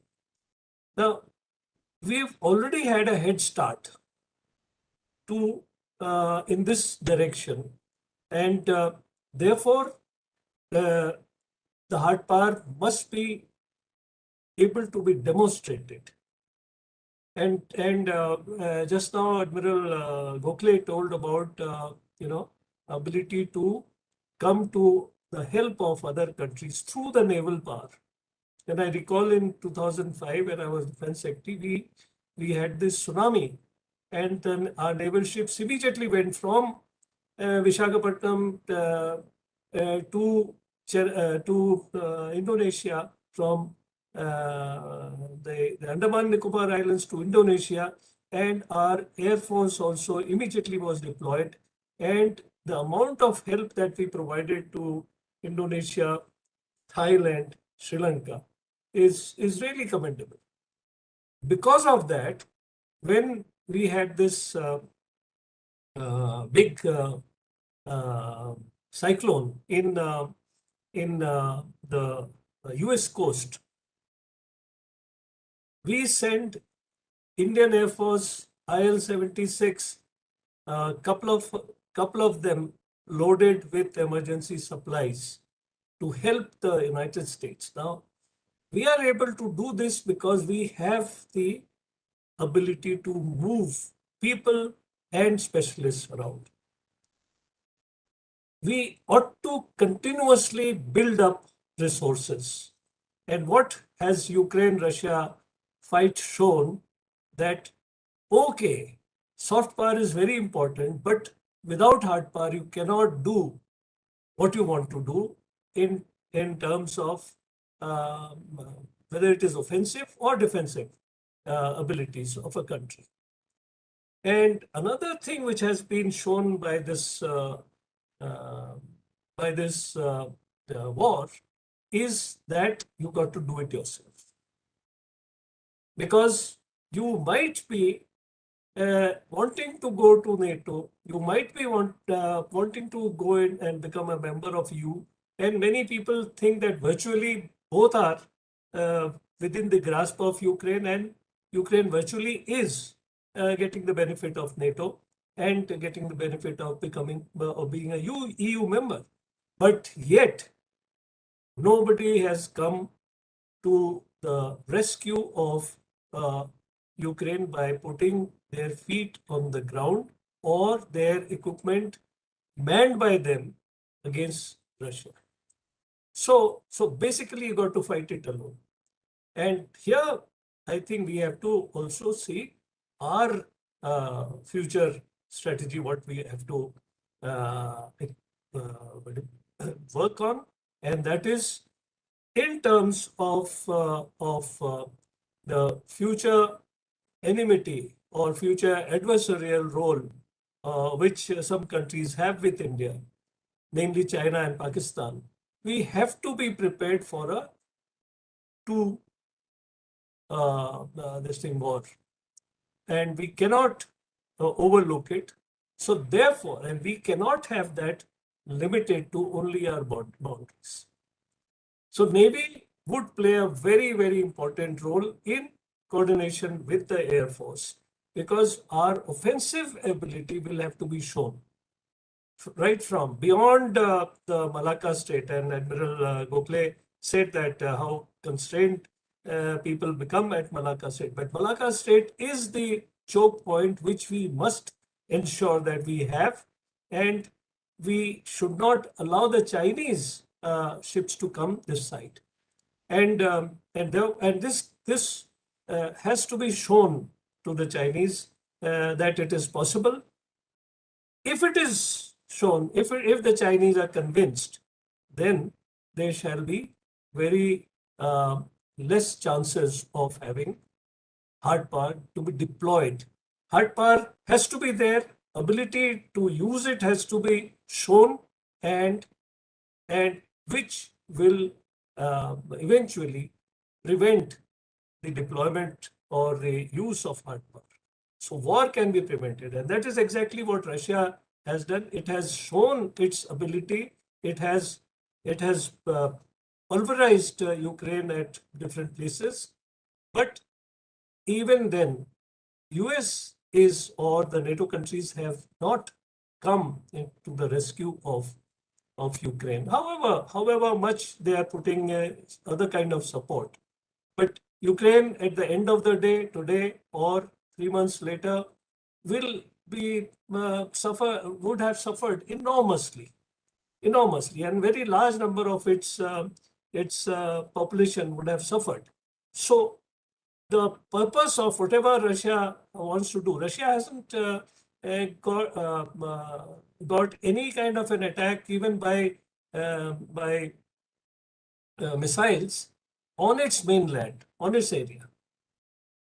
So this is a very successful method of not having to be attacked by any country around Russia. And yet, the threat they've always sort of given, whether it is in a manner which is very subtle or in a manner which is very loud or blasé. It is that they might use nuclear weapons. And all the others, huge world power, the biggest world power and all that, they have taken that into cognizance.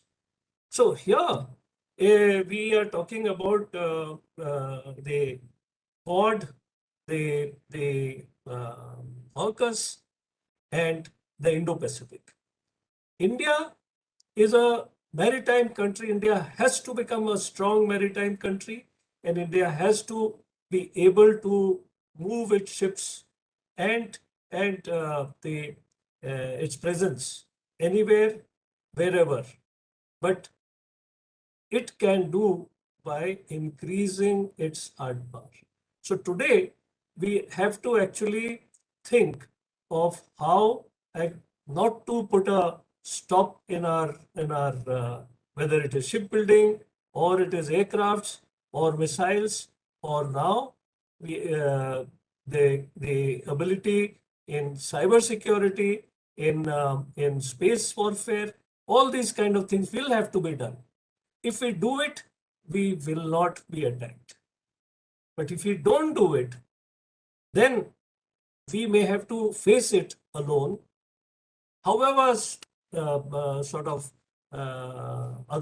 strong the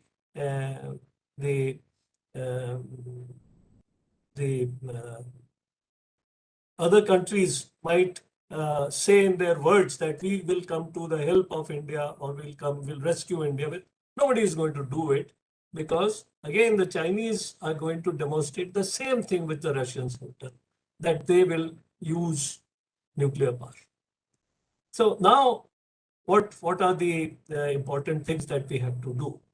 The important things that we have to do is to ensure that we put with the same vehemence, we put we attack. We have a punch which is able to neutralize their strength, and we have to show that we have the will to do it, and our forces are able to do that, and we have to have jointmanship with a very great degree of this thing. I know how important it was to acquire the air-to-air refueling, and to develop the ability to transfer the fuel to greater distance by having fleet tankers. And Andaman Nicobar Islands is a blessing to India. We have to use it. Admiral Vijay Shankar, in fact, was very, very keen that we have a very strong workshop in Nicobar Island, where we can have frontline ships being taken and be able to be repaired. Now, this was very important in case we want to put our ships and aircrafts in the Pacific side. But we have to show that we can, and not only that side, but we have to, if it is required, with and therefore any kind of a pact with Australia will be useful. We have to patrol right up to Sunda Straits and come to the other side of the Pacific Ocean. Now, also, like Admiral Gokhale was saying, Vietnam is an extremely important country for us, and we have to take the Vietnamese into our orbit. We have to have enough knowledge about them, enough. We can train a lot of people of Vietnam, and we can also show that we will be friend in distress, like what Admiral Gokhale was saying. So we have to deliberately make friends greater friendship with Vietnam, similarly with Indonesia, so that, and all these things are going to help addressing that India is not alone in whatever India wants to do. And therefore, firstly, get the hard power thing going on. Second, to be able to have places where our ships, aircrafts can be serviced. And the third is having man-to-man relationship, training these navies and the Air Force people of that country. In fact, Singapore, I had made Indo-Singapore defense dialogue.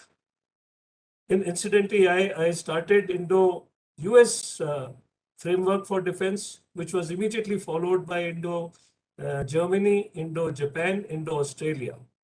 But with Indo-Singapore, the defense dialogue was so beautiful that Singapore would come and train themselves in India. And we facilitated that they would bring their own equipment and use our facilities for training. Now, these are the kind of things by which we not only become good, say, friends, but also show them that we can go to a greater distance. And this we'll have to do. Japan, incidentally, is a very, very important country, and whether it is in Quad or otherwise, but Indo-Japan trade is very, very at a low level. It's about $18 billion. Now, at the same time, Japan's export to China is more than $140 billion. So we have to increase our the content of our trade with Japan. And I think these are many matters which together or separately, which will make India's strength or India's standing in those countries, and therefore they will come to our help. We have a good, sort of documented cooperation with the South Korean Coast Guard. So Indian Coast Guard, South Korean Coast Guard, there is a pact. And in fact, we may continue to increase the collaboration and the cooperation with South Korea.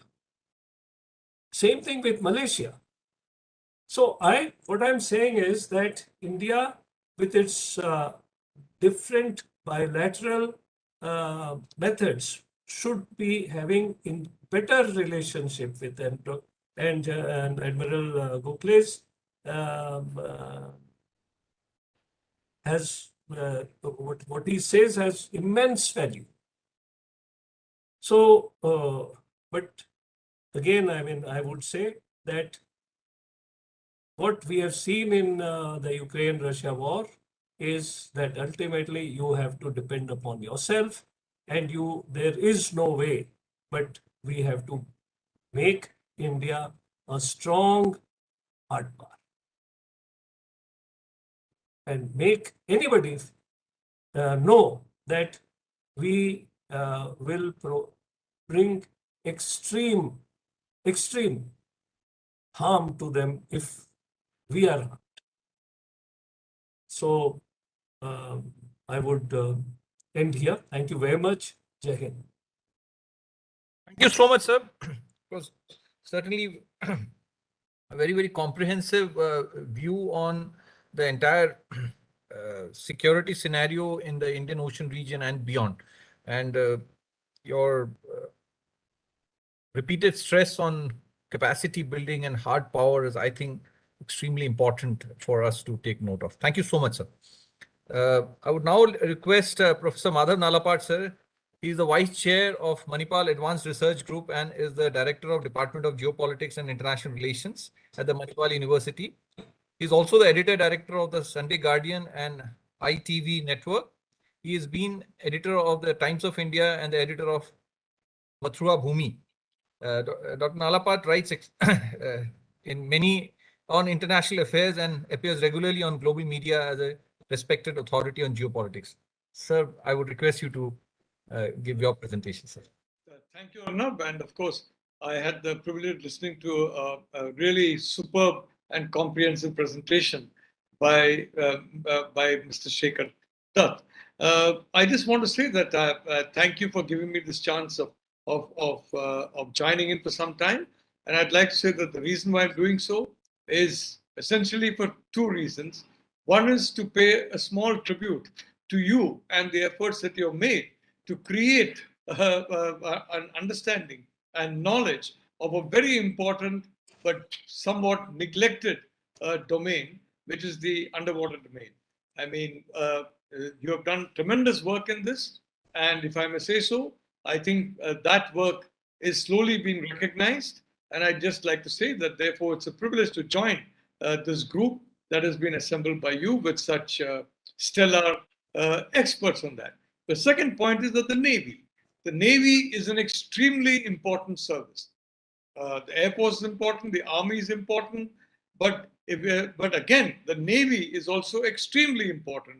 And this, again, quite frankly, is a fact that has not always been understood and appreciated in our country. That has changed a lot now. It is still changing. And the undersea domain or the surface domain, the reality is that if you're going to survive economically tomorrow, it may need resources from the sea. If you're going to be protected tomorrow, it need not be only from the land. In fact, it may very definitely, the danger may come from the sea. So in various ways, this particular domain is very important. And you have been really talking about it for some time. You have called together some of these excellent conferences with domain specialists. I just want to confine myself to a few brief points because before I sign off. And that is that I think if you look at the recent events, there's no need to go back into history. Look, for example, at what Russia has done. And I was listening to Mr. Dutt's excellent presentation on the Russian strategy. The Sea of Azov, for example, the Russian Navy. We see a lot of, television appearances of the land war. But what is much more crucial, I would say, to the final victory, I think the inevitable victory of a much larger country over a small country that somehow has been put in a situation where every week that goes by, it is going to have to sign a worse and worse agreement with Russia. The Russian Navy has been extremely crucial in this.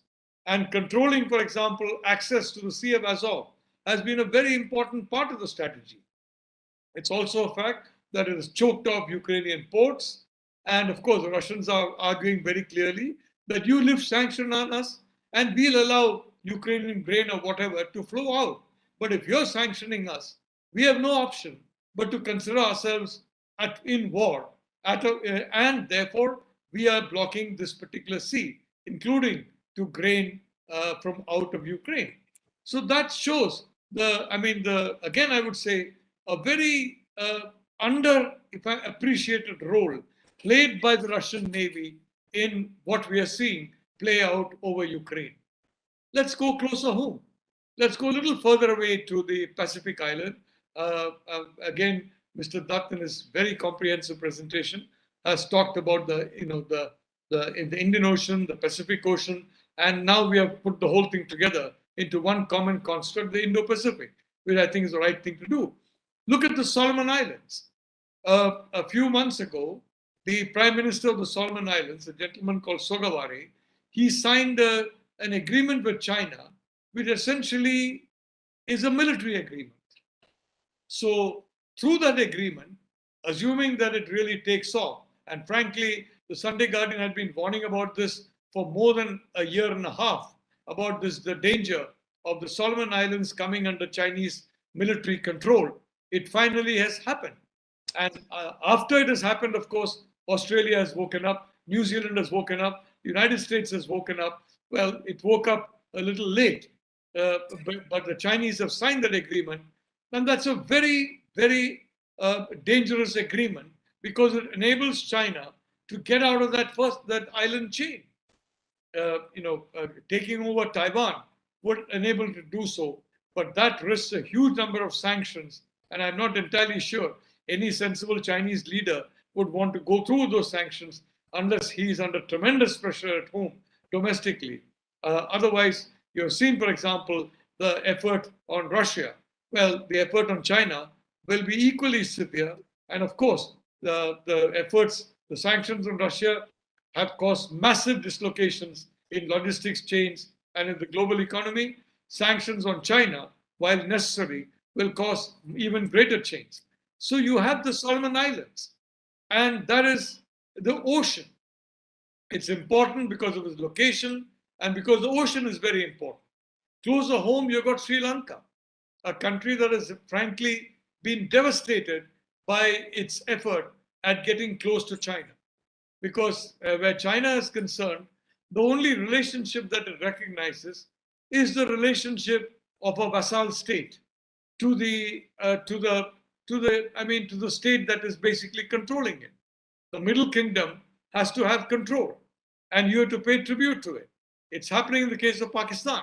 There are geographic zones in Pakistan where even a Pakistan minister cannot go unless the Chinese give him prior permission.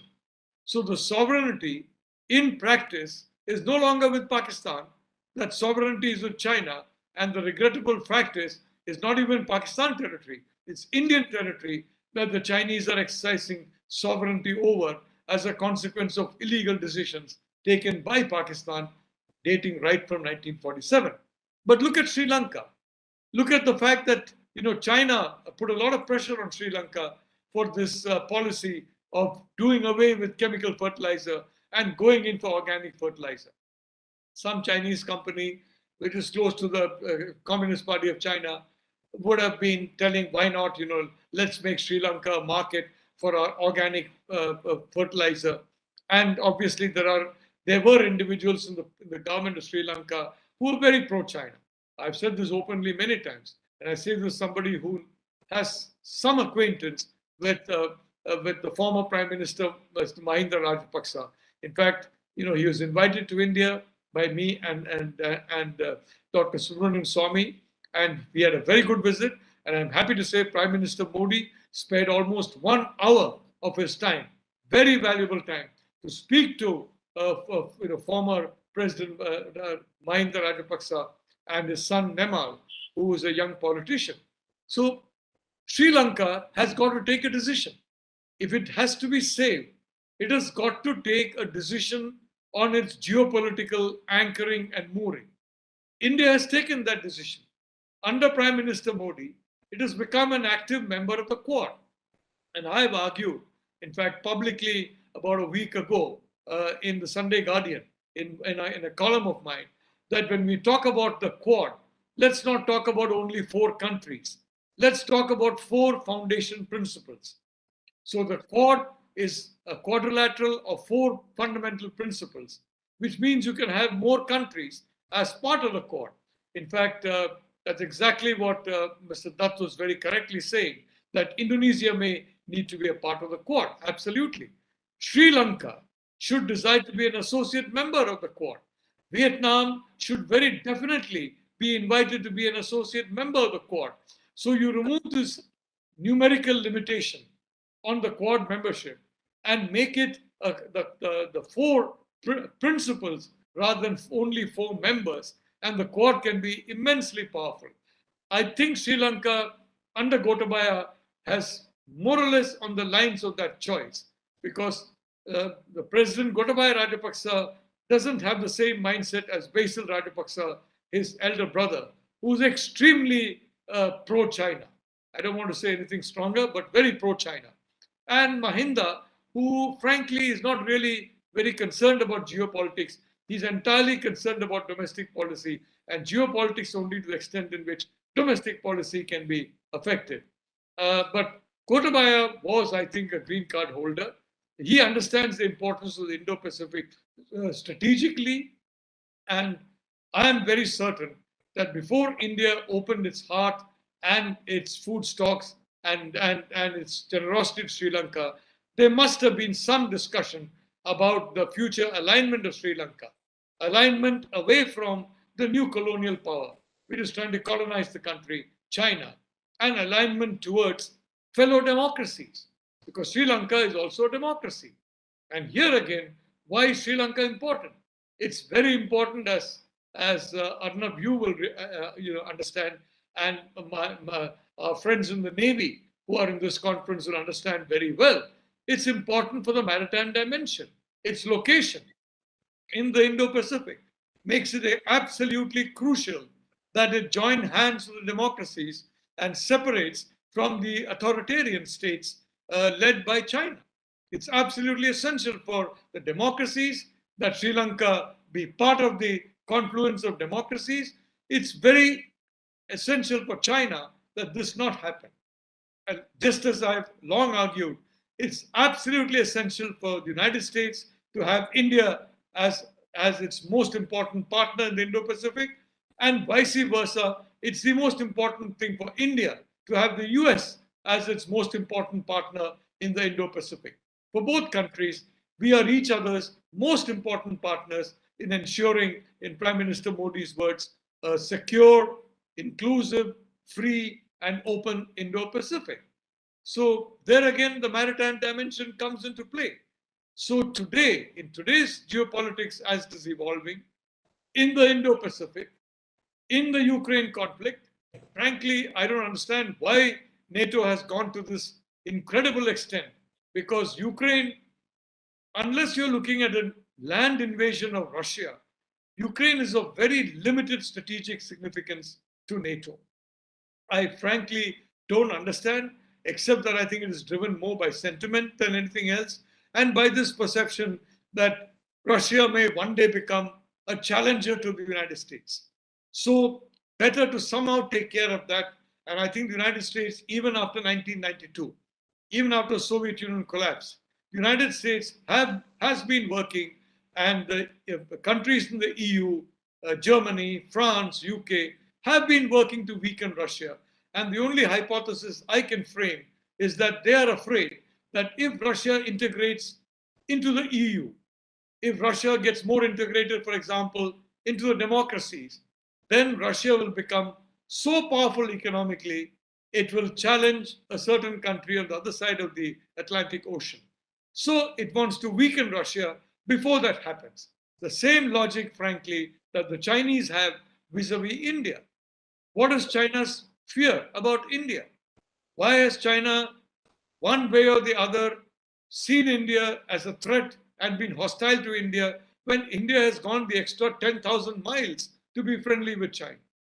Why? Because the Chinese recognize that India is the one country in Asia that has the capacity of equaling China in terms of comprehensive national power. And that is a fact. So if before that happens, should it ever happen, it will be a disaster. Like for the United States, they see it's a disaster if Russia ever becomes their equal. The Chinese see it as a bigger disaster if India ever becomes their equal. And frankly, we have a terrific chance now, Arnab, because under Cold War 1.0, between the US and the Soviet Union principally, the Chinese were the main beneficiary. What's called in Latin the tertius gaudens, the golden prize of the third country. And they took the most advantage from that Cold War. We can be the tertius gaudens of Cold War 2.0, principally between the US and China. But for that, we need to have very clearly crafted policy. And I'm quite confident Prime Minister Modi, assisted by External Affairs Minister Jaishankar and some of the other very capable cabinet and cabinet level individuals in his government, is going to ensure this. Arnab, just as the 1980s were China's chance, the Cold War 1.0 was China's chance, Cold War 2.0 is India's chance. And in this Cold War, if it becomes kinetic or non-kinetic, the naval dimension, the underwater dimension is going to be absolutely critical. And I want to end by talking about something which I had talked about 20, 25 years ago. And these days, you can go online and check this out. I had suggested more than 2 decades ago that the Kitty Hawk, which I had been to Washington and I had been to the Pentagon, and they said, well, we are decommissioning the Kitty Hawk, 90,000-ton carrier. I said, why are you doing that? Hand it over to India.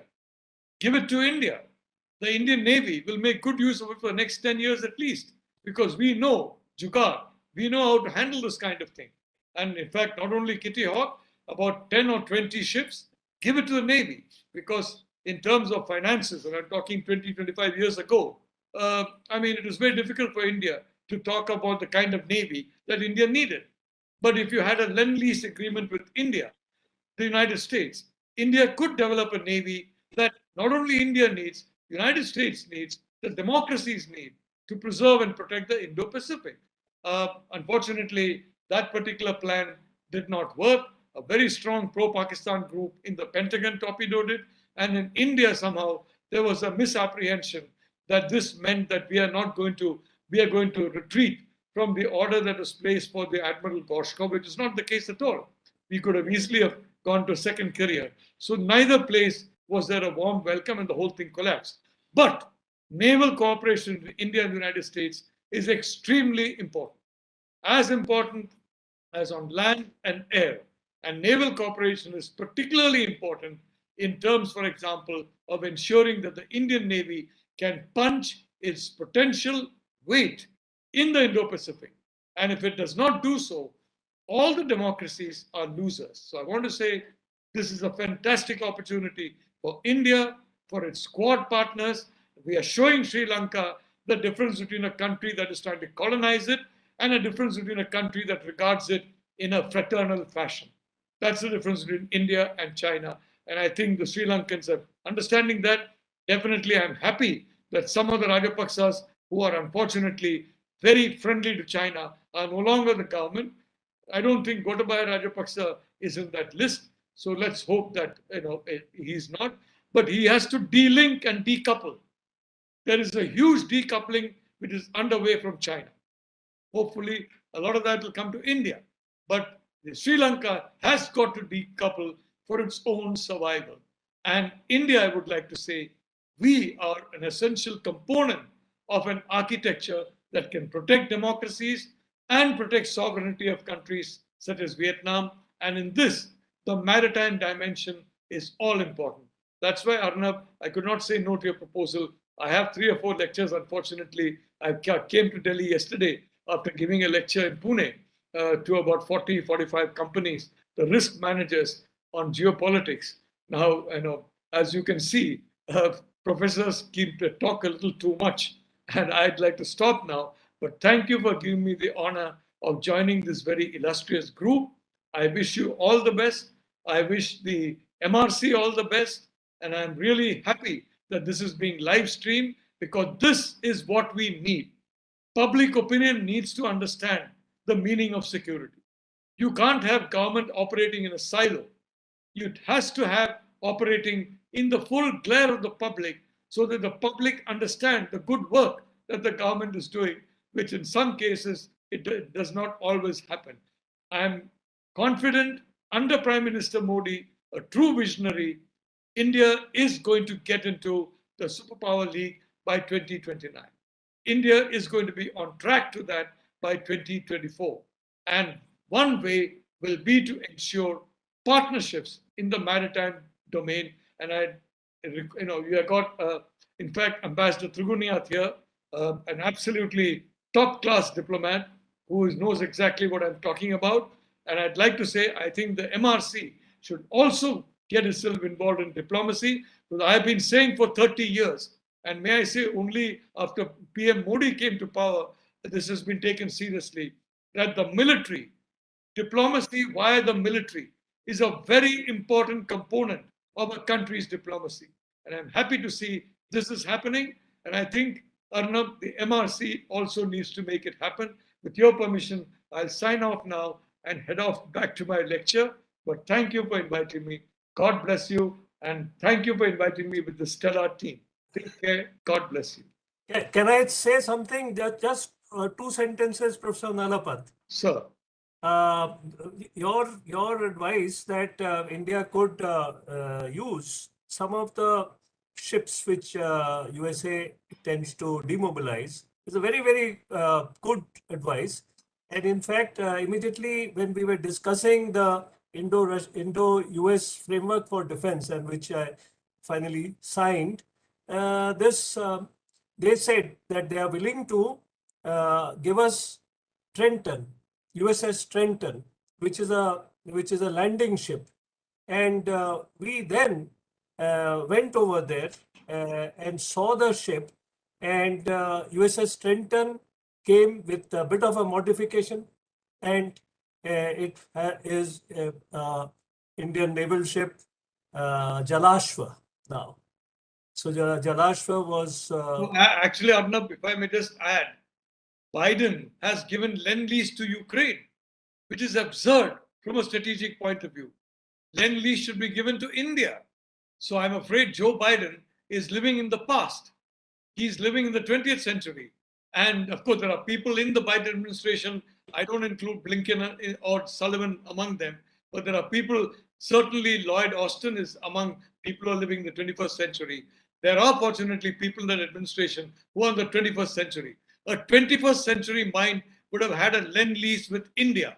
A 20th century mind has got a Lend-Lease with Ukraine. And unfortunately, the United States, as of now, has followed in this. I hope they wake up to the realities, and I hope that the Trenton, which is a one-off, becomes many more. Because believe me, whether it is a question of advanced weaponry on land, whether it's a question of intelligence and mapping and other kind of support in the air, we don't want them to fight with us.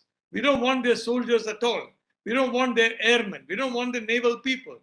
But that country can be what it was in the Second World War, the arsenal of democracy.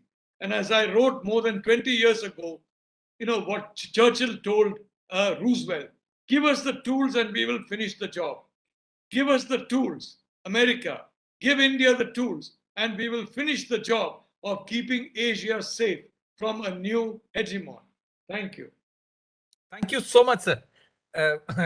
Thank you very much for your kind words, and sir, we'll continue to work with your guidance and continue to carry on our efforts in progressing the underwater domain awareness. That's sir. Thank you so much for your intervention. Thank you. Our last speaker, but very important, Professor Sujit Datta, sir. He's the Gandhi Chair at the Nelson Mandela Center for Peace and Conflict Resolution, Jamia Millia Islamia University in Delhi. He's a political scientist and international affairs specialist. His principal areas of research and studies are Chinese politics, foreign and security policies, India-China relations, international affairs in East Asia, India's strategic thought, international relations. Professor Datta has been a member of the India-China Eminent Persons Group and the National Security Council Task Force on China at the Council for Security Cooperation in Asia-Pacific Working Group on confidence-building measures. He has worked with the higher level bodies devoted to international peace and security building. Sir is also a distinguished fellow at the Vivekananda International Foundation. Sir, I would request you to make your presentation. Thank you very much for inviting me. It's been a great panel of very eminent people. And I think the kind of topics that you've covered and the speakers, given their experience, have brought in enormously diverse dimensions to this theme that you have flagged, which is basically on AUKUS. But I think we have covered a very large domain, including your own very excellent presentation on the underwater domain, which hasn't received, I think, the kind of attention that it deserves to. And we need to make it an integral part of India's capacity building, which Mr. Dutt so well mentioned, and others also have mentioned in different dimensions.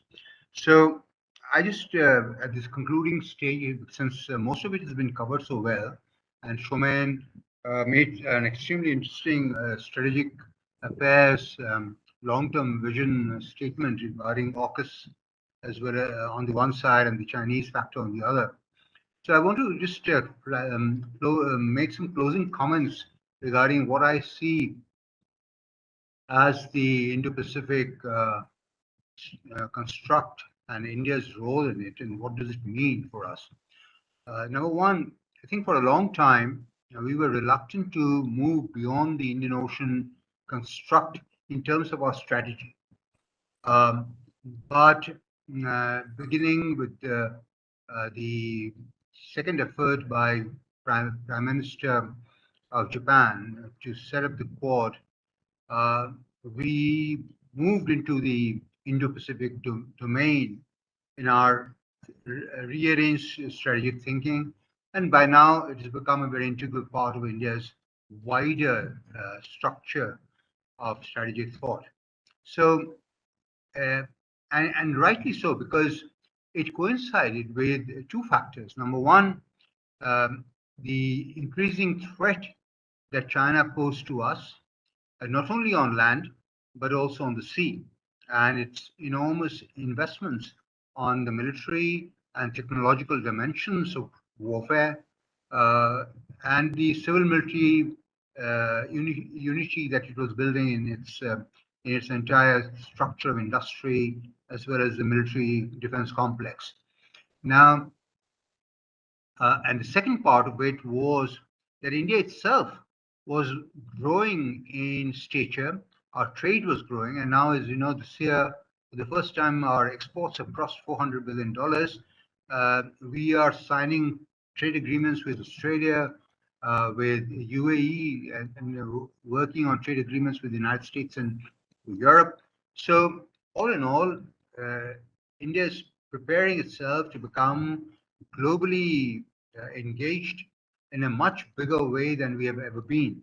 And in that sense, our trade routes that run through the Pacific, as well as on the Indian Ocean, are both critically important from our perspective in terms of both economics of the coming era, as well as our own ties with the nations that inhabit this space. Finally, the United States, with the Trump administration, changed its policy towards China significantly, and the rivalry and the competition with China has become now a reality as far as American policy is concerned, which made them much more proactive in embracing the Indo-Pacific strategy and restructuring their Pacific Command into the Indo-Pacific Command, and the entire range of other factors that have evolved in Indo-US relations following that event. So the setting up of the Quad has been welcomed by India, and India now has a Indo-Pacific department also in the MEA. So all in all, great change is taking place in our wider strategic thinking. And just to make the point that what happens in the Pacific sector is not unimportant for India. It is very, very important for India, because the first line of defense as far as Chinese maritime development goes and naval deployment in the Indian Ocean goes is in the Pacific sector. It is in the areas of East China Sea, South China Sea. It is in the Taiwan Straits. It's in the Western Pacific, Eastern Pacific beyond that, and going right up to Solomon Islands, etc.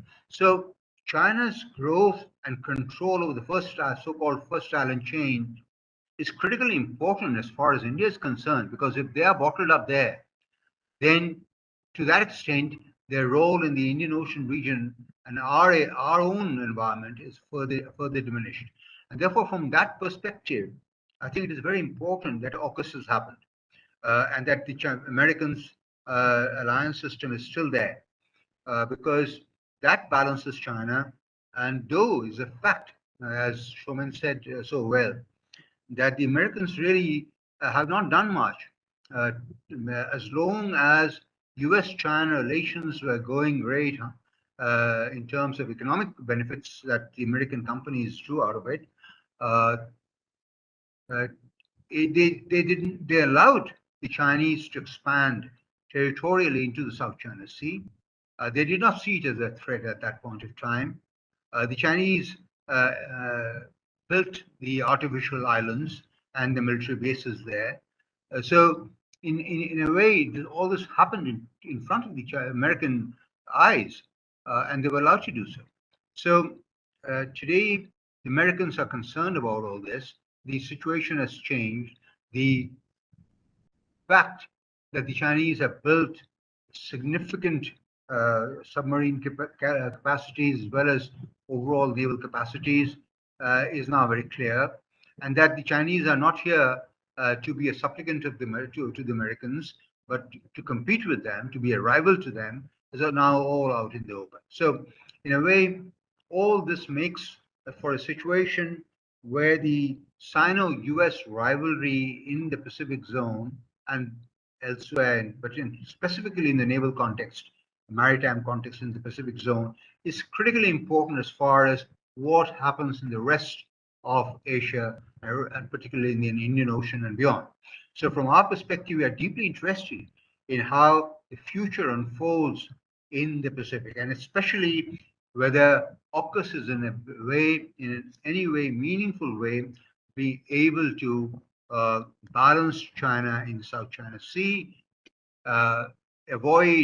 prevent further encroachment by China into other countries' territorial waters, take over islands and grab territories, and finally, what happens if China moves towards takeover of Taiwan forcibly. Now, the second point, and this is a test case, and I think what happens in Taiwan, as far as China is concerned, if it uses force, is of critical importance from our perspective. And so, all in all, what happens in the eastern part of the Indo-Pacific is very, very important from our own security and strategic thinking as far as the Indian Ocean and the regions around India are concerned. And as India's trade and strategic ties in the Pacific grow with Japan, with Australia, with the United States, then our strategic interest in that area grow as well. And not only that, not in trade, but also in security. And I think Vietnam and Philippines, the BrahMos being sold to Philippines is another important dimension that we have opened up. It opens up possibilities of India's defense trade with Indonesia, Vietnam, and others as well. So all in all, I think that dimension must not be forgotten as an unimportant dimension, but an extremely critical dimension of India. The second part of it is, given the long-term possibility of India's growth, an extremely positive phase is opened up for India. And peace and stability in the Indo-Pacific is of critical importance to us. And if peace and stability in the Indo-Pacific is to be maintained, then China needs to be balanced. China needs to be kept in its place as far as its naval operations and its military operations are concerned. It means they must be deterred, and also they must know what will be the price of any such military adventure. So they've already tried once with India here in April, June 2020, in an extremely aggressive, unexpected manner. And thankfully, the Indian Army has stood up to it and is now well poised to take on that challenge. But we need to understand, and we must be prepared well, that this is not a simple one-to-one issue as far as the land border is concerned, but both the maritime and the continental dimensions are now integral part of this larger play. And the Chinese are also trying to then bottle up India towards the land border rather than focus on the maritime sector, which increasingly is increasingly more and more critical as far as Indian security is concerned, given the fact that 90% of our trade goes through, or 95% of our trade goes through that land corridor, sea corridor, and on both directions, both the east and west direction.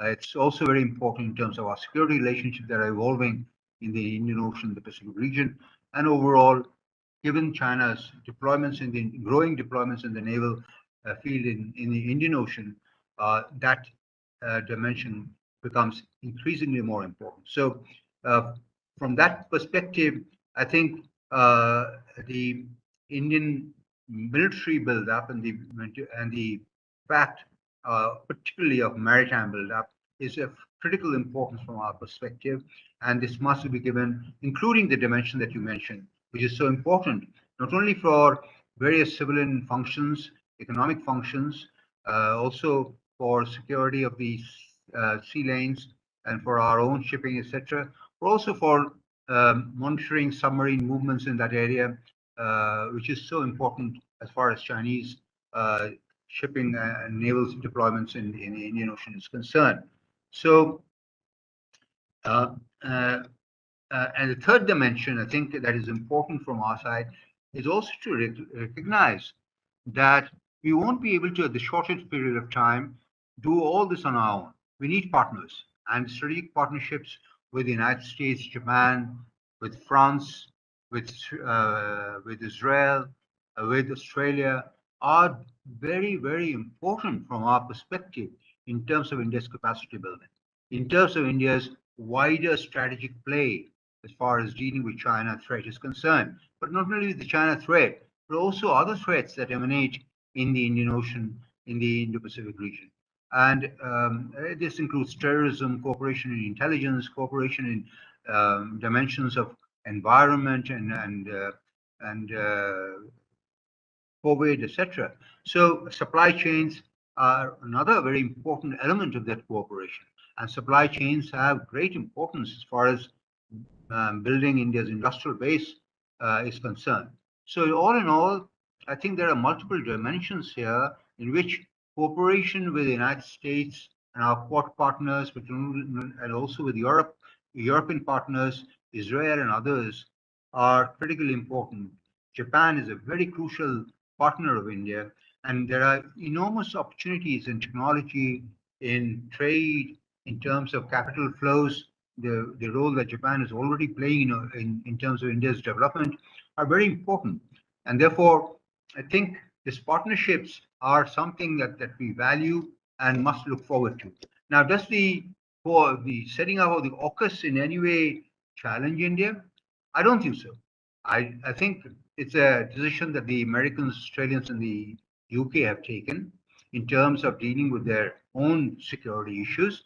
But as I said, any balancing act vis-a-vis China is something that benefits India and is in the long-term interest of India. And so we, from our perspective, I think AUKUS is a positive development. It might have certainly, create issues here and there for the Chinese, and then cause further tensions.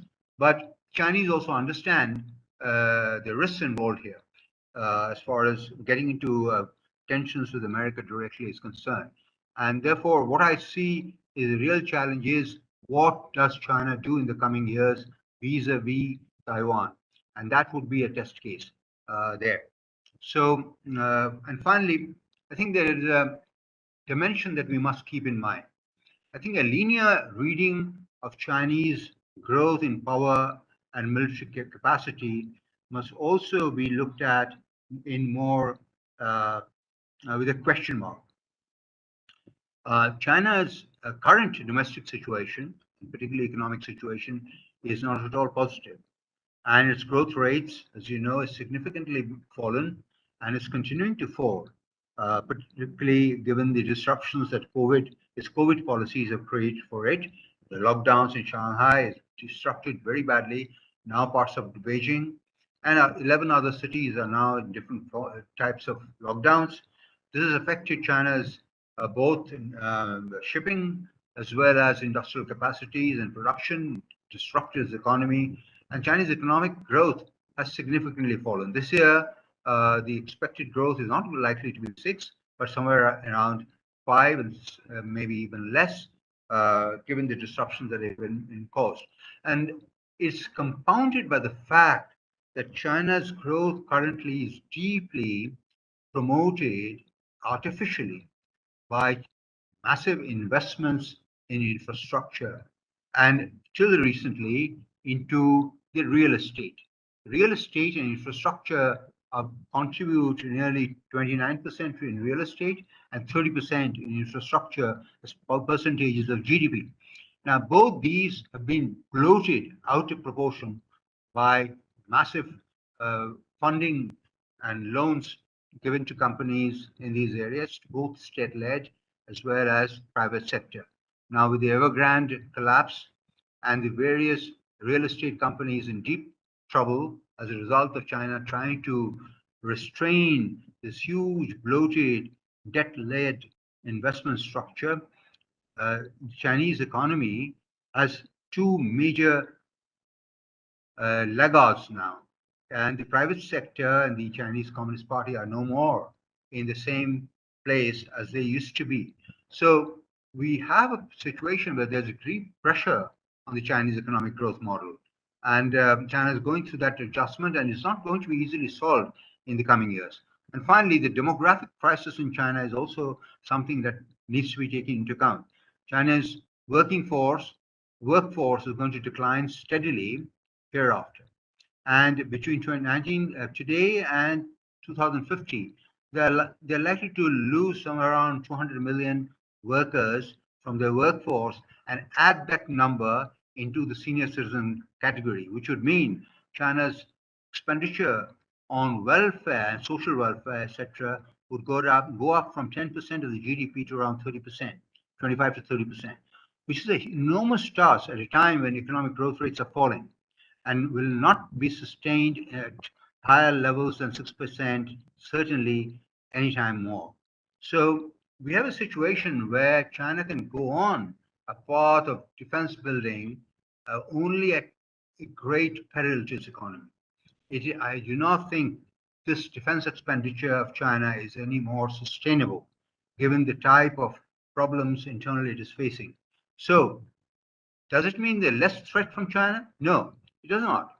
In fact, it is quite possible that if Xi Jinping becomes the General Secretary once again in this year's 20th Party Congress, then he may see this as his last opportunity to take over whatever core elements of its security structure, territoriality that he seeks, particularly Taiwan, possibly parts of the Himalayan belt in India, which are in terms of the structure of narrative that they're built for nationalism, unmet, unaccomplished tasks.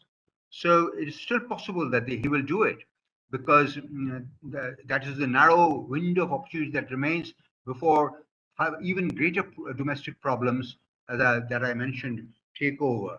So that risk remains. And in that case, India's cooperation within the Quad, India's cooperation bilaterally with the partners that I mentioned are all very, very important, even as India's own efforts to build its capacities are stepped up. And these are going on. I think we need to reach front end on technology, front end in infrastructure, and on maritime and other capabilities. These will be done by us, although they will also require our partnerships with the leading countries. And the overall global climate today offers us that opportunity, which we must not miss. I think I'll just end by quote Campbell's recent statement, I think last week itself, or a few days ago, where he said that India is a swing country and we must do everything possible, even bent over backward, to get India onto our side. This is an important statement from a person who heads their Indo-Pacific strategy. And I think it would be useful from our Indians' perspective to astutely maneuver our relationship with the United States and the Quad, as well as Europe, to India's advantage in building capacities and building our nation, and make this next 20 odd years India's period of greatness and emerge as a real center of power and play the role that it deserves to play internationally. Thank you. And thank you very much for organizing this conference. I think it's very important that these conferences take place. They are not happening in Delhi. They're happening in Pune. It's a different crowd, a different ambience. It creates, I think, the necessary public opinion in India. I agree with Madhav Nalpat on this, that we need, given the democracy and the fact that India is going to become more globally engaged in the coming years, more and more people should understand what are the factors that are pushing India to play a particular role, and what are the security challenges or economic challenges that it faces from the global sector as far as India is concerned. Thank you very much. Thank you so much, sir. Certainly very, very insightful, and thank you very much for your advice.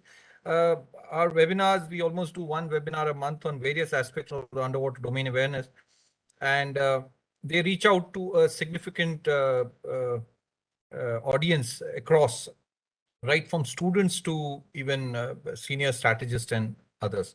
Thank you so much, sir, for your excellent presentation, and really appreciate you joining us for this very important webinar. Thank you very much, sir.